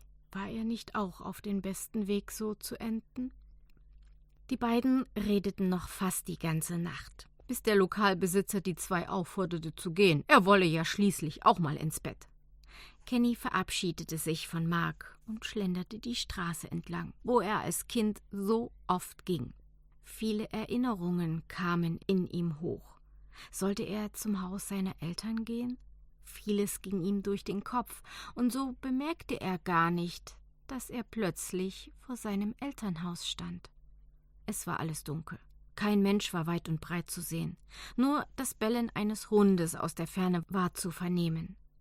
Die Kälte der Nacht drang durch seinen Mantel. Er stand frierend da und schaute regungslos auf das Haus, das einmal sein Zuhause war. Er wusste nicht, wie lange er dort gestanden hatte, als plötzlich im Haus ein Licht anging. Das musste Vater sein. Er stand immer als Erster auf und wartete darauf, dass der Zeitungsjunge die Zeitung brachte, die er immer als Erstes las, während er dabei frühstückte. Sollte er rübergehen und klingeln? Er beschloss es nicht zu tun, zog den Kragen seines Mantels hoch und ging. Ohne Mark noch einmal zu treffen, verließ er seine Heimatstadt. Es sollten einige Jahre vergehen, bis er zurückkehrte. In New York angekommen, erwartete ihn der übliche Trubel. Keine Spur mehr von der gemütlichen Ruhe der Kleinstadt. Hier herrschte wie seit eh und je Hektik und Lärm. Jeder hatte es eilig, um zu seiner Arbeit zu kommen. Autos hupten wie wild, wenn es mal nicht weiterging. Kenny beeilte sich, in sein Appartement zu kommen, um diesem höllischen Lärm zu entrinnen. Er schloss die Tür auf, knallte sie zu und kippte sich erstmal einen Whisky runter, legte sich auf sein Bett und fiel in einen tiefen Schlaf. Er wusste nicht, wie lange er geschlafen hatte, als das Telefon ihn aus seinen Träumen riss. Noch halb im Schlaf nahm er den Hörer ab und erkannte sofort Peggys Stimme, die ihn daran erinnerte, dass er am Abend eine Session hatte, die er doch bitte nicht vergessen solle. Er murmelte irgendwas in den Hörer und legte dann auf. Mit hängendem Kopf saß er auf dem Bettrand und grübelte darüber nach, ob er das alles hier nicht wollte. Der Missbrauch von Drogen setzte ihm zu, und der Konsum von Alkohol wurde immer mehr in letzter Zeit. Ihm fielen die Worte von Mark ein, und er wusste, dass er auf demselben Weg war. Dazu kam, dass er deprimiert war, weil ihn die Army nicht genommen hatte. So saß er noch eine ganze Weile da. Dann schnappte er sich den Trompetenkoffer, holte sein Horn heraus und spielte. Fast eine Stunde saß er da und spielte, hörte nicht das Klingeln des Telefons und auch nicht das Klopfen an der Tür, bis Peggy ihn aus seiner Lethargie riss. Sie hatte einen Schlüssel zu seiner Wohnung und machte sich Sorgen, weil er am Telefon so komisch klang. »Hey, was ist los?« fragte sie ihn besorgt. Kenny legte behutsam sein Horn aufs Bett und schaute sie an. »Alles gut, Sweetheart. Mir geht es prima«, lachte er. »Ich habe ein wenig geübt, hatte lange nicht gespielt.« Die beiden verbrachten den Tag zusammen, und am Abend begleitete sie ihn in Three Ducks, wo er wie immer ein Feuerwerk abbrannte. Das Publikum feierte ihn, und er war wieder ganz der Alte. Man jammerte bis zum Morgen bei reichlich Alkohol und Kokain. Vergessen waren alle seine Gedanken über ein anderes Leben, vergessen die Worte, die Mark ihm sagte. Er war wieder da, wo er aufgehört hatte. Er genoss seinen Ruhm, auch wenn er ihn eines Tages umbringen würde. Amerika hatte Nazi-Deutschland den Krieg erklärt, und immer mehr junge Männer zogen in den Krieg. Das große Big-Band-Sterben begann, da viele Musiker an die Front mussten. Die Zeit der Small Bands war gekommen, und Kenny schwamm erfolgreich mit der Welle mit. Er schrieb jeden Monat einen Brief an seine Eltern, dass er es geschafft hätte. Sein Name groß auf der Leuchtreklame der verschiedenen Clubs stand. Er schickte ihnen auch weiterhin seine Platten, in der Hoffnung, dass sie eines Tages antworten würden und endlich akzeptieren, dass er Jazzmusiker geworden war. Doch er erhielt nie eine Antwort. Während die Welt brannte, spielte Kenny Abend für Abend in den angesagtesten Clubs in der 42nd Street, bis in den frühen Morgen. Danach zog er mit seinen Freunden noch durch einige Bars, um zu trinken und um sich zu berauschen. Seine Alkoholexzesse wurden immer intensiver, und seit geraumer Zeit nahm er auch Heroin, was ihn unberechenbar machte. Er vergaß ganze Termine und schlief auf der Bühne einfach ein, so dass es oft vorkam, dass ihn einer seiner Musiker wecken musste, wenn er mit seinem Solo an der Reihe war. Doch dann war er hellwach und spielte wie der Teufel, als ob nie was gewesen wäre. Nach einer weiteren durchzechten Nacht machte sich Kenny zusammen mit Peggy und einigen ihrer Freunde auf den Weg zu seinem Apartment, wo sie noch weiter feiern wollten. Alle waren bester Laune. Der Alkohol und die Drogen sorgten für die heitere Stimmung. Man erreichte das Ziel und Kenny verzog sich sofort mit Peggy in sein Schlafzimmer. Während man sich nebenan bei seiner Musik unterhielt und das Tanzbein schwang, wollte Kenny ein bisschen Spaß mit Peggy. Doch diese war nicht in der Stimmung und lehnte ab. Kenny, der durch den Konsum von Heroin aggressiv wurde, packte Peggy und warf sie auf sein Bett. »Hör sofort damit auf«, rief sie in Panik. »Ich will das jetzt nicht!« Kenny wurde immer wilder und begann sie zu schlagen. Peggy verpasste ihm eine saftige Ohrfeige, die das Fass zum Überlaufen brachte. Kenny packte sie und legte seine Hände um ihren Hals und drückte zu. Wie von Sinnen schaute er sie dabei an und drückte immer fester. Ihr wurde schwarz vor Augen, und sie schloss bereits mit dem Leben ab, als in letzter Sekunde einer der Freunde ins Zimmer trat und das Schlimmste verhindern konnte. Er stieß Kenny von ihr weg, riss sie vom Bett hoch und zerrte sie aus dem Zimmer. Dann schloss er die Tür ab, so dass Kenny nicht fliehen konnte. Peggy japste verzweifelt nach Luft, während Kenny wie von Sinnen gegen die Tür hämmerte. Er schrie und tobte, bis die herbeigerufene Polizei eintrat und ihn in Handschellen abführte. Das war der bisherige Tiefpunkt in seinem Leben. Kenny musste für 1 Jahr ins Gefängnis.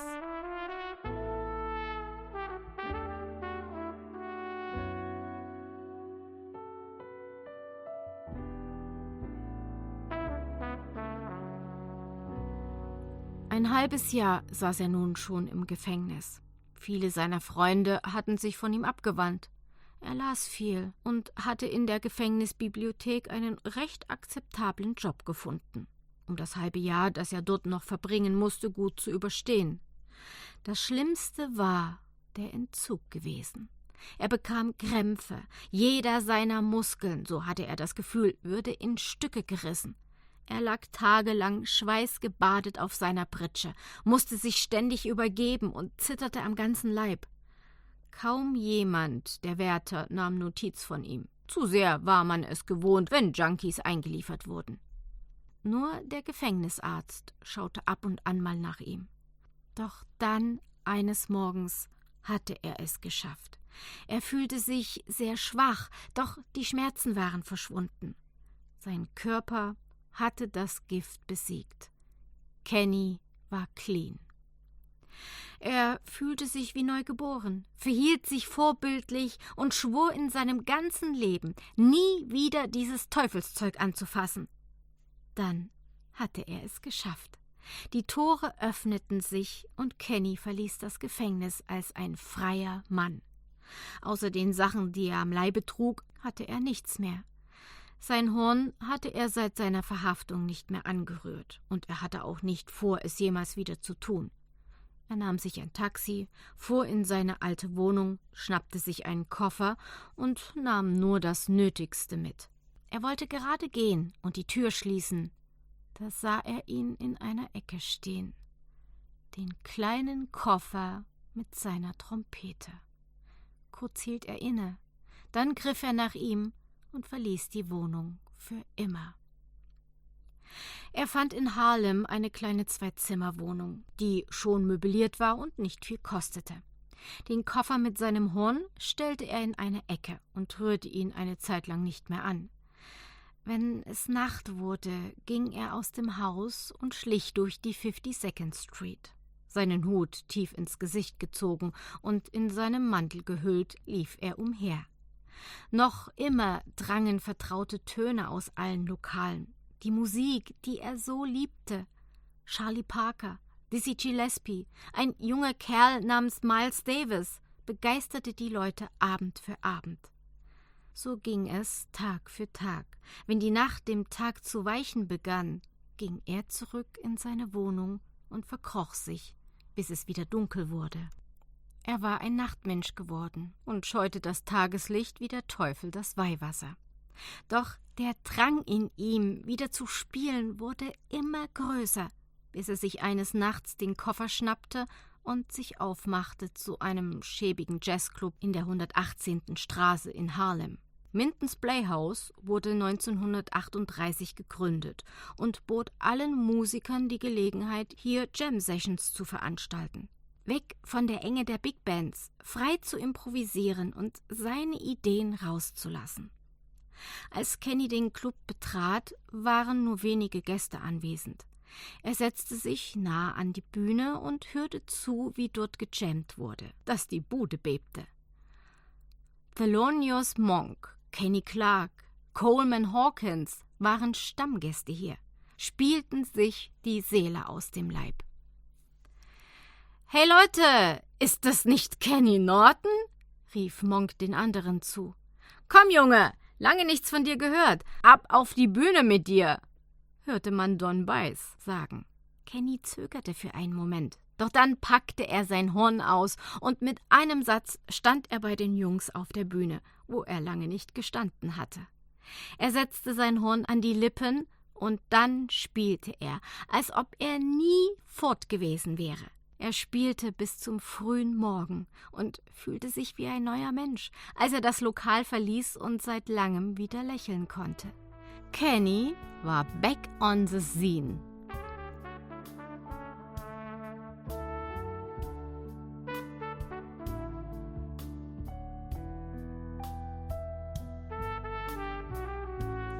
(1946). Der Krieg war fast ein Jahr schon vorüber. Millionen Menschen hatten ihr Leben lassen müssen, doch jetzt war man hungrig aufs Leben. Der Bebop hatte längst in den Clubs Fuß gefasst und die Menschen strömten nur in die Lokale, um die Musiker zu sehen, die diese Musik spielten. Kenny war nun 26 Jahre alt und gehörte dazu. Er trug hippe Kleidung, dazu meist eine dunkle Brille, auf dem Kopf lässig eine Baskenmütze. Abend für Abend spielte er in Minton's Playhouse oder trieb sich in der 52nd Street herum. Die neue Musik war überall zu hören. Hektisch, laut und immer schneller. Nicht jeder konnte was damit anfangen. Bebop galt als untanzbar. So stand man vor der Bühne und schaute zu seinen Idolen empor. Kenny kam in den frühen Morgenstunden nach Hause. Die ganze Nacht hatte er gejammt und freute sich schon auf sein Bett. Er schaute noch rasch in den Postkasten und entnahm diesem einen Brief, der aus seiner Heimat in Kanada stammte. Rasch riss er den Umschlag auf und las, dass seine Eltern gestorben sind. Entsetzt ließ er den Brief zu Boden fallen, schloss die Haustür auf und griff zur Whiskyflasche, die immer mehr sein treuer Begleiter wurde. Drogen hatte er seit seinem Entzug nicht mehr angerührt, doch vom Alkohol kam er nie ganz los. Er trank die halbe Flasche leer und fiel in einen traumlosen Schlaf. Als er wieder zu sich kam, hielt er den Kopf unter eiskaltes Wasser, machte sich zurecht und besorgte sich noch für denselben Tag ein Ticket nach Kanada. Er schaute aus dem Fenster und sah die Landschaft an sich vorüberziehen. Wie gerne hätte er seine Eltern noch einmal gesehen, mit ihnen geredet und sie um Verzeihung gebeten. Das alles war jetzt nicht mehr möglich. Die Fahrt kam ihm wie eine ganze Ewigkeit vor, doch irgendwann erreichte der Bus sein Ziel. Kenny stieg aus, schaute sich um und stellte fest, dass sich in diesem Nest rein gar nichts verändert hatte. Er ging langsam die Hauptstraße hinunter und lief geradewegs zu seinem Elternhaus. Beim letzten Besuch traute er sich nicht hineinzugehen, doch dieses Mal war alles anders. Als er vor der Eingangstür stand, glaubte er, Stimmen zu hören. Er glaubte, seine Mutter zu hören, wie sie ihn ermahnte, richtig Klavier zu spielen, so als wenn es gestern wäre. Was wäre aus ihm geworden, wäre er nicht gegangen? Er konnte diesen Gedanken nicht zu Ende führen, weil ihm jemand auf die Schulter tippte. Kenny drehte sich um und blickte in das Gesicht von Mark. »Hallo, alter Junge«, sagte er, »mein aufrichtiges Beileid zum Tod deiner Eltern«, fügte er noch rasch hinzu. Kenny nickte nur kurz und umarmte Mark so sehr, dass er kaum noch Luft bekam. »Ich hab dich die Straße langlaufen sehen und bin dir gefolgt.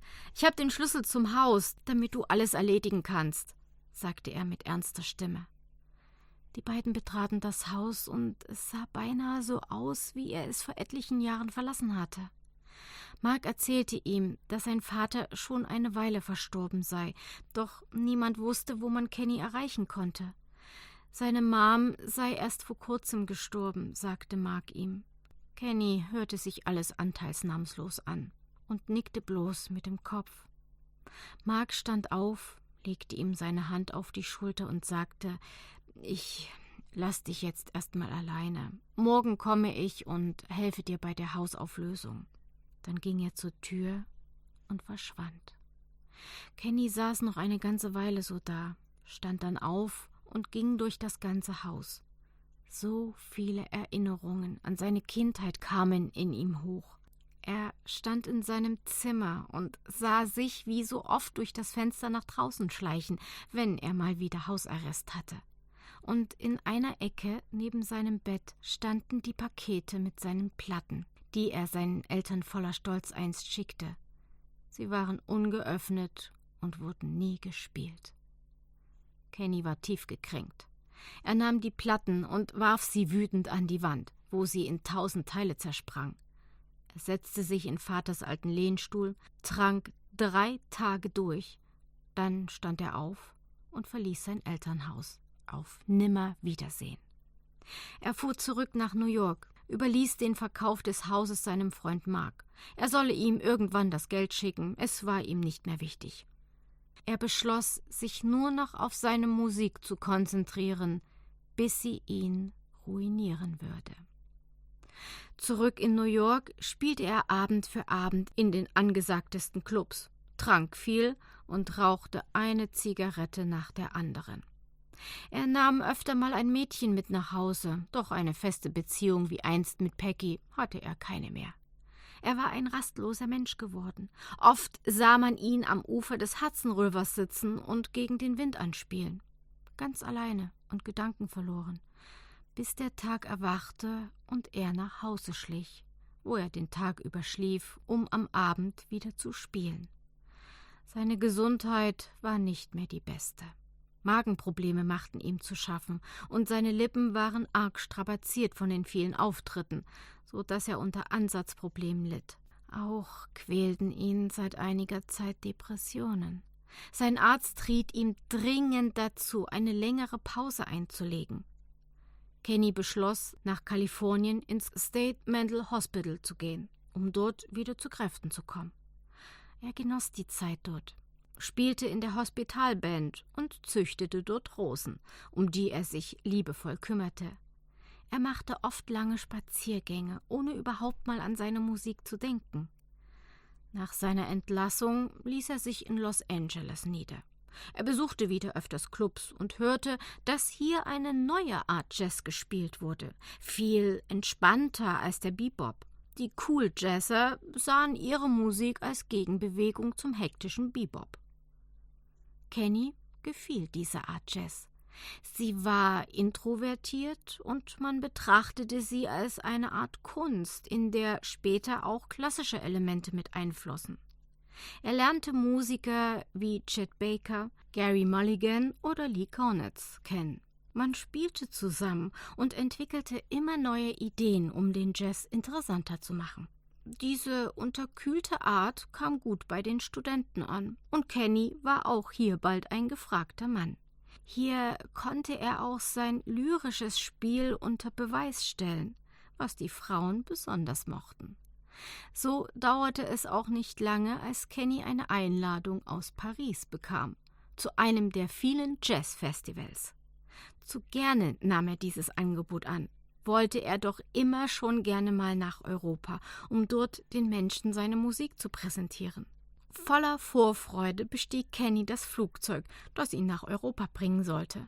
Und einige seiner Musikerkollegen haben sich dort niedergelassen, weil sie dort respektiert wurden, besonders die Farbigen unter ihnen. Hier wurden sie wie Menschen behandelt, was in Amerika unmöglich schien. Kenny kannte dieses Problem nicht, so genoss er den Flug und war gespannt, was ihn dort erwarten sollte.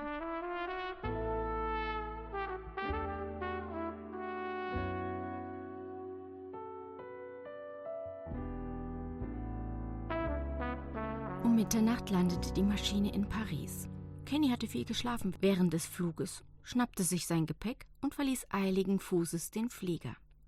Einige der ganz Großen waren mit an Bord. Charlie Parker, Miles Davis, Kenny Clarke. Man traf sich und ging dem Ausgang entgegen, wo man bereits seit Stunden auf sie wartete. Freudig wurde man begrüßt und schnell zum Hotel gebracht, wo alle zusammen untergebracht wurden, wo es keinen Unterschied machte, ob man schwarz oder weiß war. Da die Bar noch offen war, genehmigte man sich noch einen Trink, bevor man doch hundemüde ins Bett ging.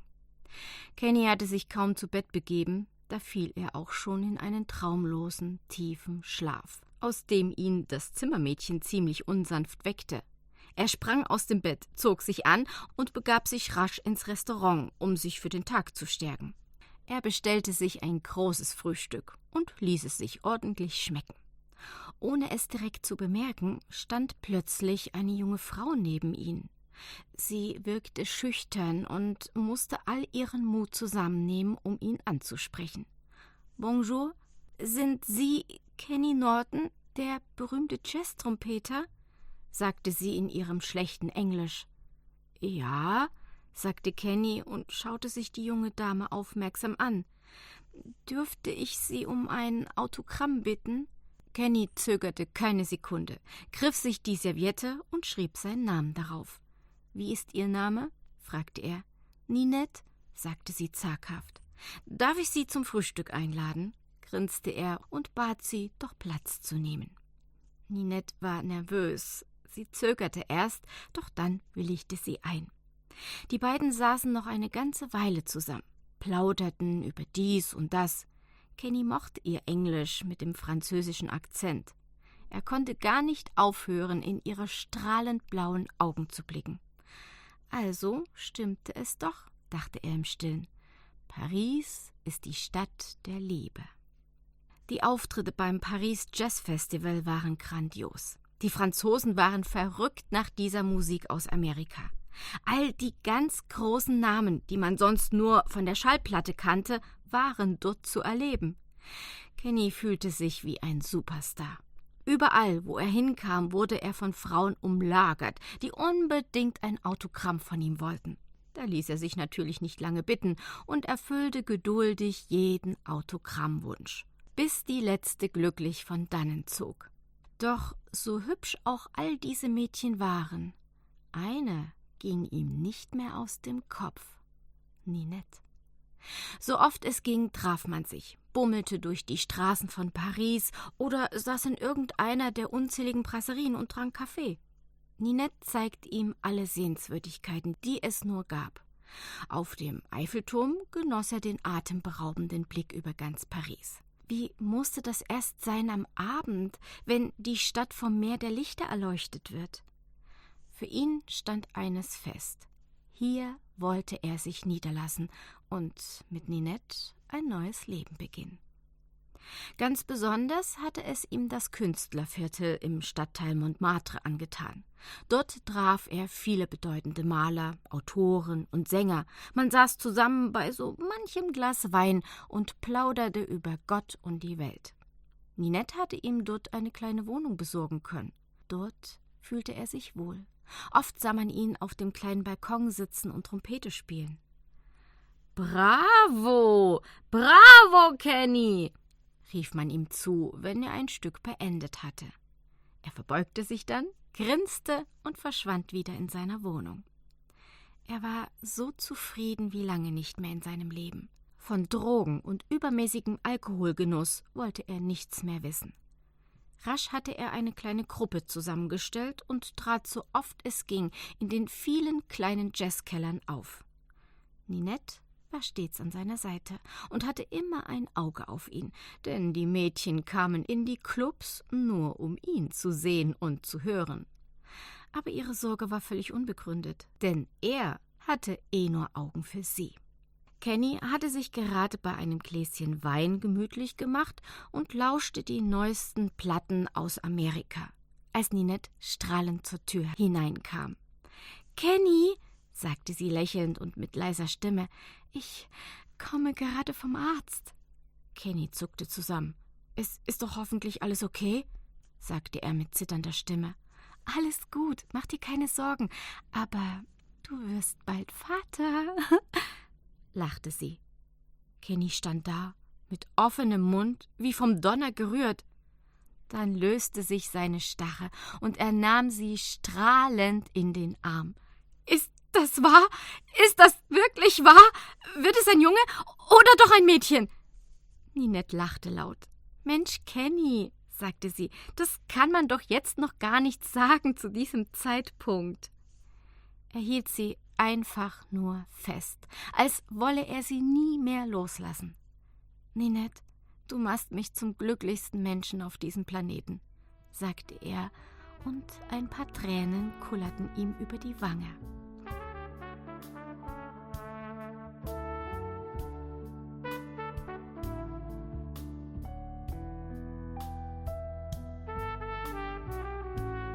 »1950. Kenny war gerade 30 geworden und stolzer Vater einer Tochter. Die Kleine war sein Ein und Alles, und ein Leben ohne sie konnte und wollte er sich nicht mehr vorstellen. Nur noch gelegentlich griff er zu seinem Horn und ließ sich überreden, einen Gig zu spielen, wenn gerade mal einige seiner alten Freunde aus den Staaten in Paris waren. Dann kamen sie in sein Haus, und er und Ninette feierten bis in den Morgen mit ihnen zusammen. Seine alten Platten hörte er schon lange nicht mehr. Das waren Relikte aus vergangenen, nicht immer schönen Jahren. Kenny hatte Arbeit in einem kleinen Bücherladen gefunden. Es machte ihm Spaß, und er blühte dort richtig auf. Als er gerade wieder im Laden war, kam eine Nachbarin ganz aufgeregt zu ihm und sagte völlig außer Atem, dass er schnell nach Hause kommen soll. Der Kleinen ging es nicht gut. Rasch schloss er den Laden ab und lief so schnell er nur konnte nach Hause. Als er dort ankam, sah er noch, wie der Krankenwagen davonfuhr und um die Ecke verschwand. »Ninette ist mit ins Krankenhaus gefahren«, sagte eine Nachbarin zu ihm. Er nickte nur und schnappte sich sein Rad und fuhr los, als ob der Teufel ihm im Nacken säße. Er fuhr wie von Sinnen. Der Schweiß rann an seinem Körper herab, sein Herz schlug ihm bis zum Hals und die Lunge brannte wie Feuer. Fast 1 Stunde hatte er benötigt. Dann hatte er, völlig erschöpft, sein Ziel erreicht. Er warf das Rad achtlos in die Ecke und rannte ins Hospital. Im Foyer sah er Ninette sitzen. Die Hände in ihrem Schoß gelegt, hockte sie wie ein Häufchen Elend da. Tränen rannen ihr über das Gesicht. »Was ist los? Wo ist unsere Juliette?« stammelte er. Sie bekam plötzlich hohes Fieber und ihre Zunge wurde ganz rot«, sagte Ninette völlig aufgelöst. »Was sagen die Ärzte? Weiß man schon, was es ist?« »Der Arzt meinte, es könnte Scharlach sein.« Kenny war entsetzt und hockte sich neben Ninette. Dann begann das endlos lange Warten. Er ging raus und rauchte eine Zigarette nach der anderen. Wie lange sollte er denn noch warten? Das muss doch mal ein Ende nehmen. Er war der Verzweiflung nahe, als endlich Ninette zu ihm kam und sagte, dass sie nun zu ihr aufs Zimmer könnten. Rasch nahm er sie an die Hand und sie liefen die Treppe hoch zum Zimmer, in dem ihre kleine Juliette lag. Sie war blass und schlief. Kenny trat an ihr Bettchen und gab ihr einen sanften Kuss auf die Stirn. Dann verließen die beiden das Zimmer wieder. Der Verdacht des Arztes hatte sich bestätigt. Sie war an Scharlach erkrankt. Jeden Tag fuhren die 2 ins Krankenhaus, um nach ihr zu sehen. Und täglich ging es ihr besser, bis sie die Kleine wieder mit nach Hause nehmen durften. »Herr Norton«, sagte der Arzt, »sie muss sich noch schonen. Die Krankheit hat ihr Herz angegriffen. Sie darf nicht draußen spielen, bis sich alles wieder erholt hat.« Kenny nickte und reichte dem Arzt die Hand. Er bedankte sich für alles und war froh, die Kleine wieder bei sich zu haben.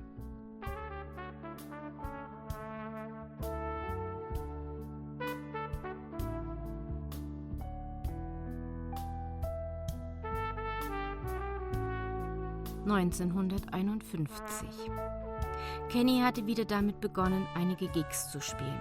Der Gesundheitszustand der kleinen Juliette verlangte das einfach.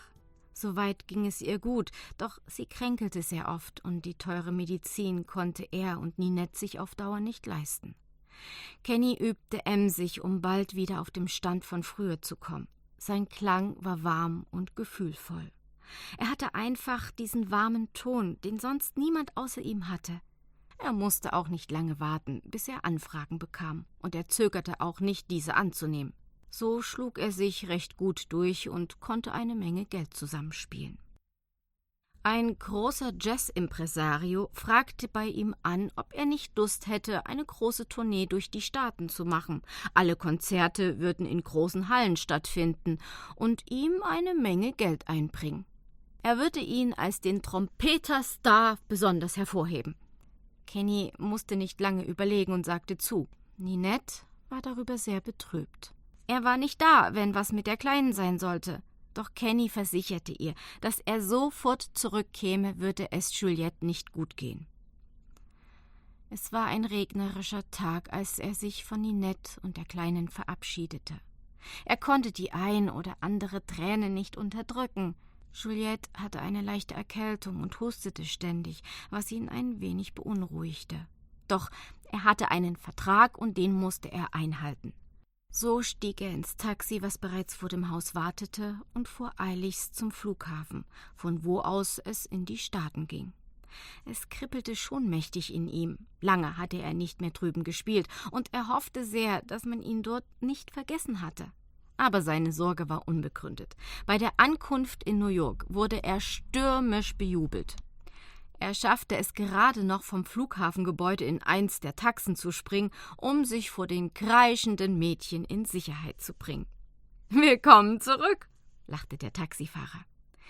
Kenny grinste über das ganze Gesicht und konnte es kaum erwarten, mit den anderen Cats von damals wieder auf der Bühne zu stehen. All die großen Namen standen auf dem Plakat. Charlie Parker, Dizzy Gillespie, Oscar Peterson, Lester Young, auch Billie Holiday und Ella Fitzgerald waren mit dabei. Und da stand sein Name, Kenny Norton, in großen Lettern, über all den anderen. Ein wenig Stolz kam schon in ihm auf.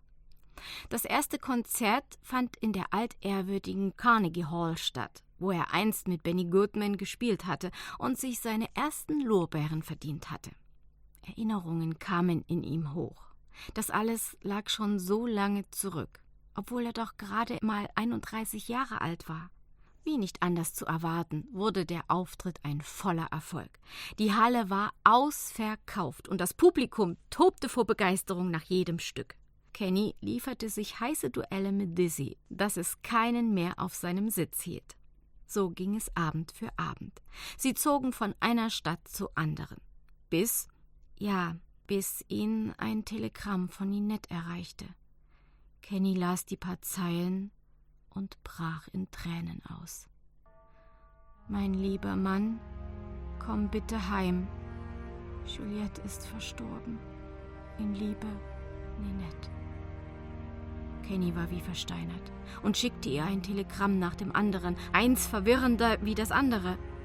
»Ninette, meine Liebe, ich bin so unfassbar traurig. Warte auf mich. Ich komme. Kenny. Ninette, mache nichts, bevor ich da bin. Kenny.« In dieser Nacht betrank er sich wie noch nie in seinem Leben. Er packte, sobald er wieder bei klarem Verstand war, seinen Koffer und flog so schnell es ging zurück nach Paris. Wortlos fielen sich Kenny und Ninette in die Arme. Ihre Tränen sagten mehr, als jedes Wort es jemals hätte sagen können. Schon 2 Tage später fand die Beerdigung der kleinen Juliette statt. Es goss wie aus Eimern, als ob der Himmel ebenfalls sehr traurig war, dass ein so junges Leben so früh enden musste. Die beiden standen noch lange am offenen Grab, als alle anderen längst eine schützende Behausung aufgesucht hatten. Während Ninette noch zum Leichenschmaus ging, zog Kenny sich den Kragen seines Mantels hoch und ging ziellos durch den Regen von Paris. Erst spät am Abend kehrte er heim, roch stark nach Zigaretten und Alkohol. Ohne ein Wort zu sagen, legte er sich ins Bett und schlief. Sprechen sollte er in den nächsten Tagen kaum. Es gab nichts mehr zu sagen, wie er meinte. Zwischen Ninette und ihm kam es immer häufiger zum Streit. Oft blieb er Tage weg und trank wieder mehr als gewohnt. Er rauchte stark und griff auch hin und wieder zu Drogen, die er jahrelang nicht angerührt hatte. Als er es schaffte, eine Woche lang nicht einen Tag mehr nüchtern zu sein, hatte Ninette es satt. Sie stellte ihm die Koffer vor die Türe und wollte ihn nicht mehr sehen. Kenny, der mal wieder spät nach Hause kam und sein Hund neben den Koffer stehen sah, nahm alles wortlos hin, griff seine Sachen und verließ das Haus. Sie sollten sich nicht wiedersehen.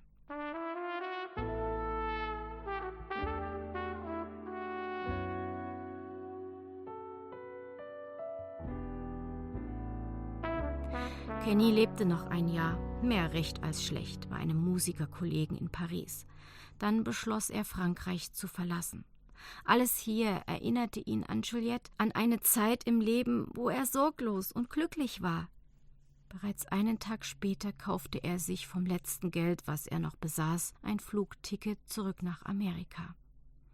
Da stand er nun wieder. Hier, wo alles einmal begann. Hier, wo er zu Ruhm gelangte, wo man ihm zugehört hatte und er seine Musik spielen konnte, die er so liebte. Alles das schien ihm eine Ewigkeit her. Was wollte er hier eigentlich noch? Kannte man ihn überhaupt noch? Längst waren andere Musiker auf der Szene. Ob er da noch reinpassen würde? Kenny machte einen Versuch und steuerte Mountain Playhouse an. Hier, wo er viele Erfolge gefeiert hatte. Er sah schon ein wenig heruntergekommen aus. Sein Mantel hatte wahrlich schon bessere Zeiten erlebt und eine Frisur hätte ihm sicherlich auch nicht geschadet. Er betrat den Club und schaute sich um. Viel hatte sich nicht verändert. So lief er direkt ins Büro des Clubbesitzers. Kenny klopfte an die Tür und eine Stimme rief polternd: »Herein!« Dem alten Minton fiel fast seine Zigarre aus dem Mund, als er Kenny in der Tür stehen sah. »Norton, alter Junge, bist du es wirklich?« lachte er. Kenny nickte nur und setzte sich hin, ohne dass man ihn dazu aufforderte. »Da bin ich aber von den Socken, dass ich dich noch mal hier sehen darf. Aber sag, was für dich zu mir?« sagte Minton. »Ich dachte, ich schau mal rein und frage, ob du vielleicht einen Job für mich hast. Würde gerne mal wieder hier spielen«, antwortete Kenny. »Na, klar habe ich einen Job. Wäre ja schön blöd, wenn ich mir das entgehen lassen würde.« Kenny unterschrieb bei Minton einen Vertrag, in dem er sich verpflichtete, jeden Abend 2 Gigs zu spielen, Essen und Trinken inbegriffen. Die Nachricht, dass Kenny Norton wieder in der Stadt sei, verbreitete sich wie ein Lauffeuer. Jeden Abend war der Club gerammelt voll, so dass man anstehen musste, wollte man ihn einmal selbst erleben. Kenny war zu diesem Zeitpunkt besser denn je. Er war begeistert, dass man ihn nicht vergessen hatte. Seine Platten verkauften sich ebenfalls bestens, so dass er gut davon leben konnte. Er nahm eine Reihe Platten für das Verve-Label auf, die sich ebenfalls gut verkauften, und sein Name war wieder in aller Munde, so wie er es damals war, bevor er nach Paris ging.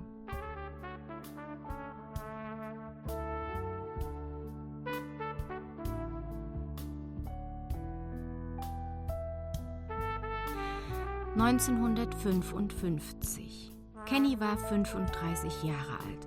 Durch den reichlichen Genuss von Alkohol und die Einnahmen etlicher Drogen wirkte er viel älter.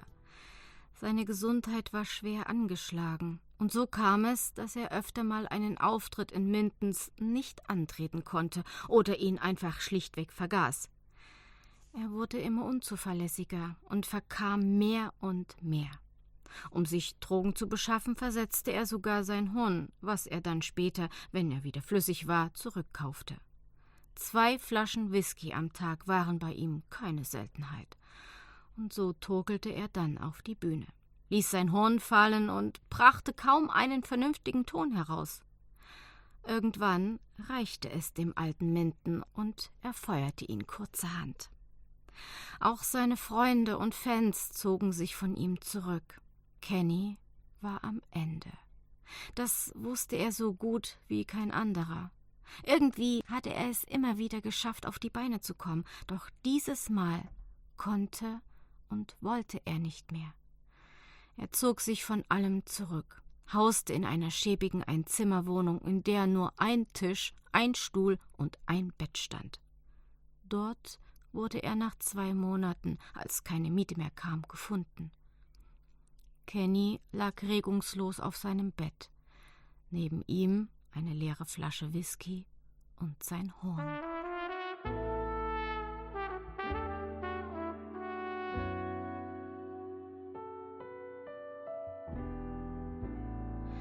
Ninette erfuhr erst Jahre später von seinem Tod, als man sie ausfindig machte und ihr den kleinen Koffer mit seinem Horn übergeben hatte. Bis zu ihrem Tod bewahrte sie ihn auf und hielt ihn in Ehren.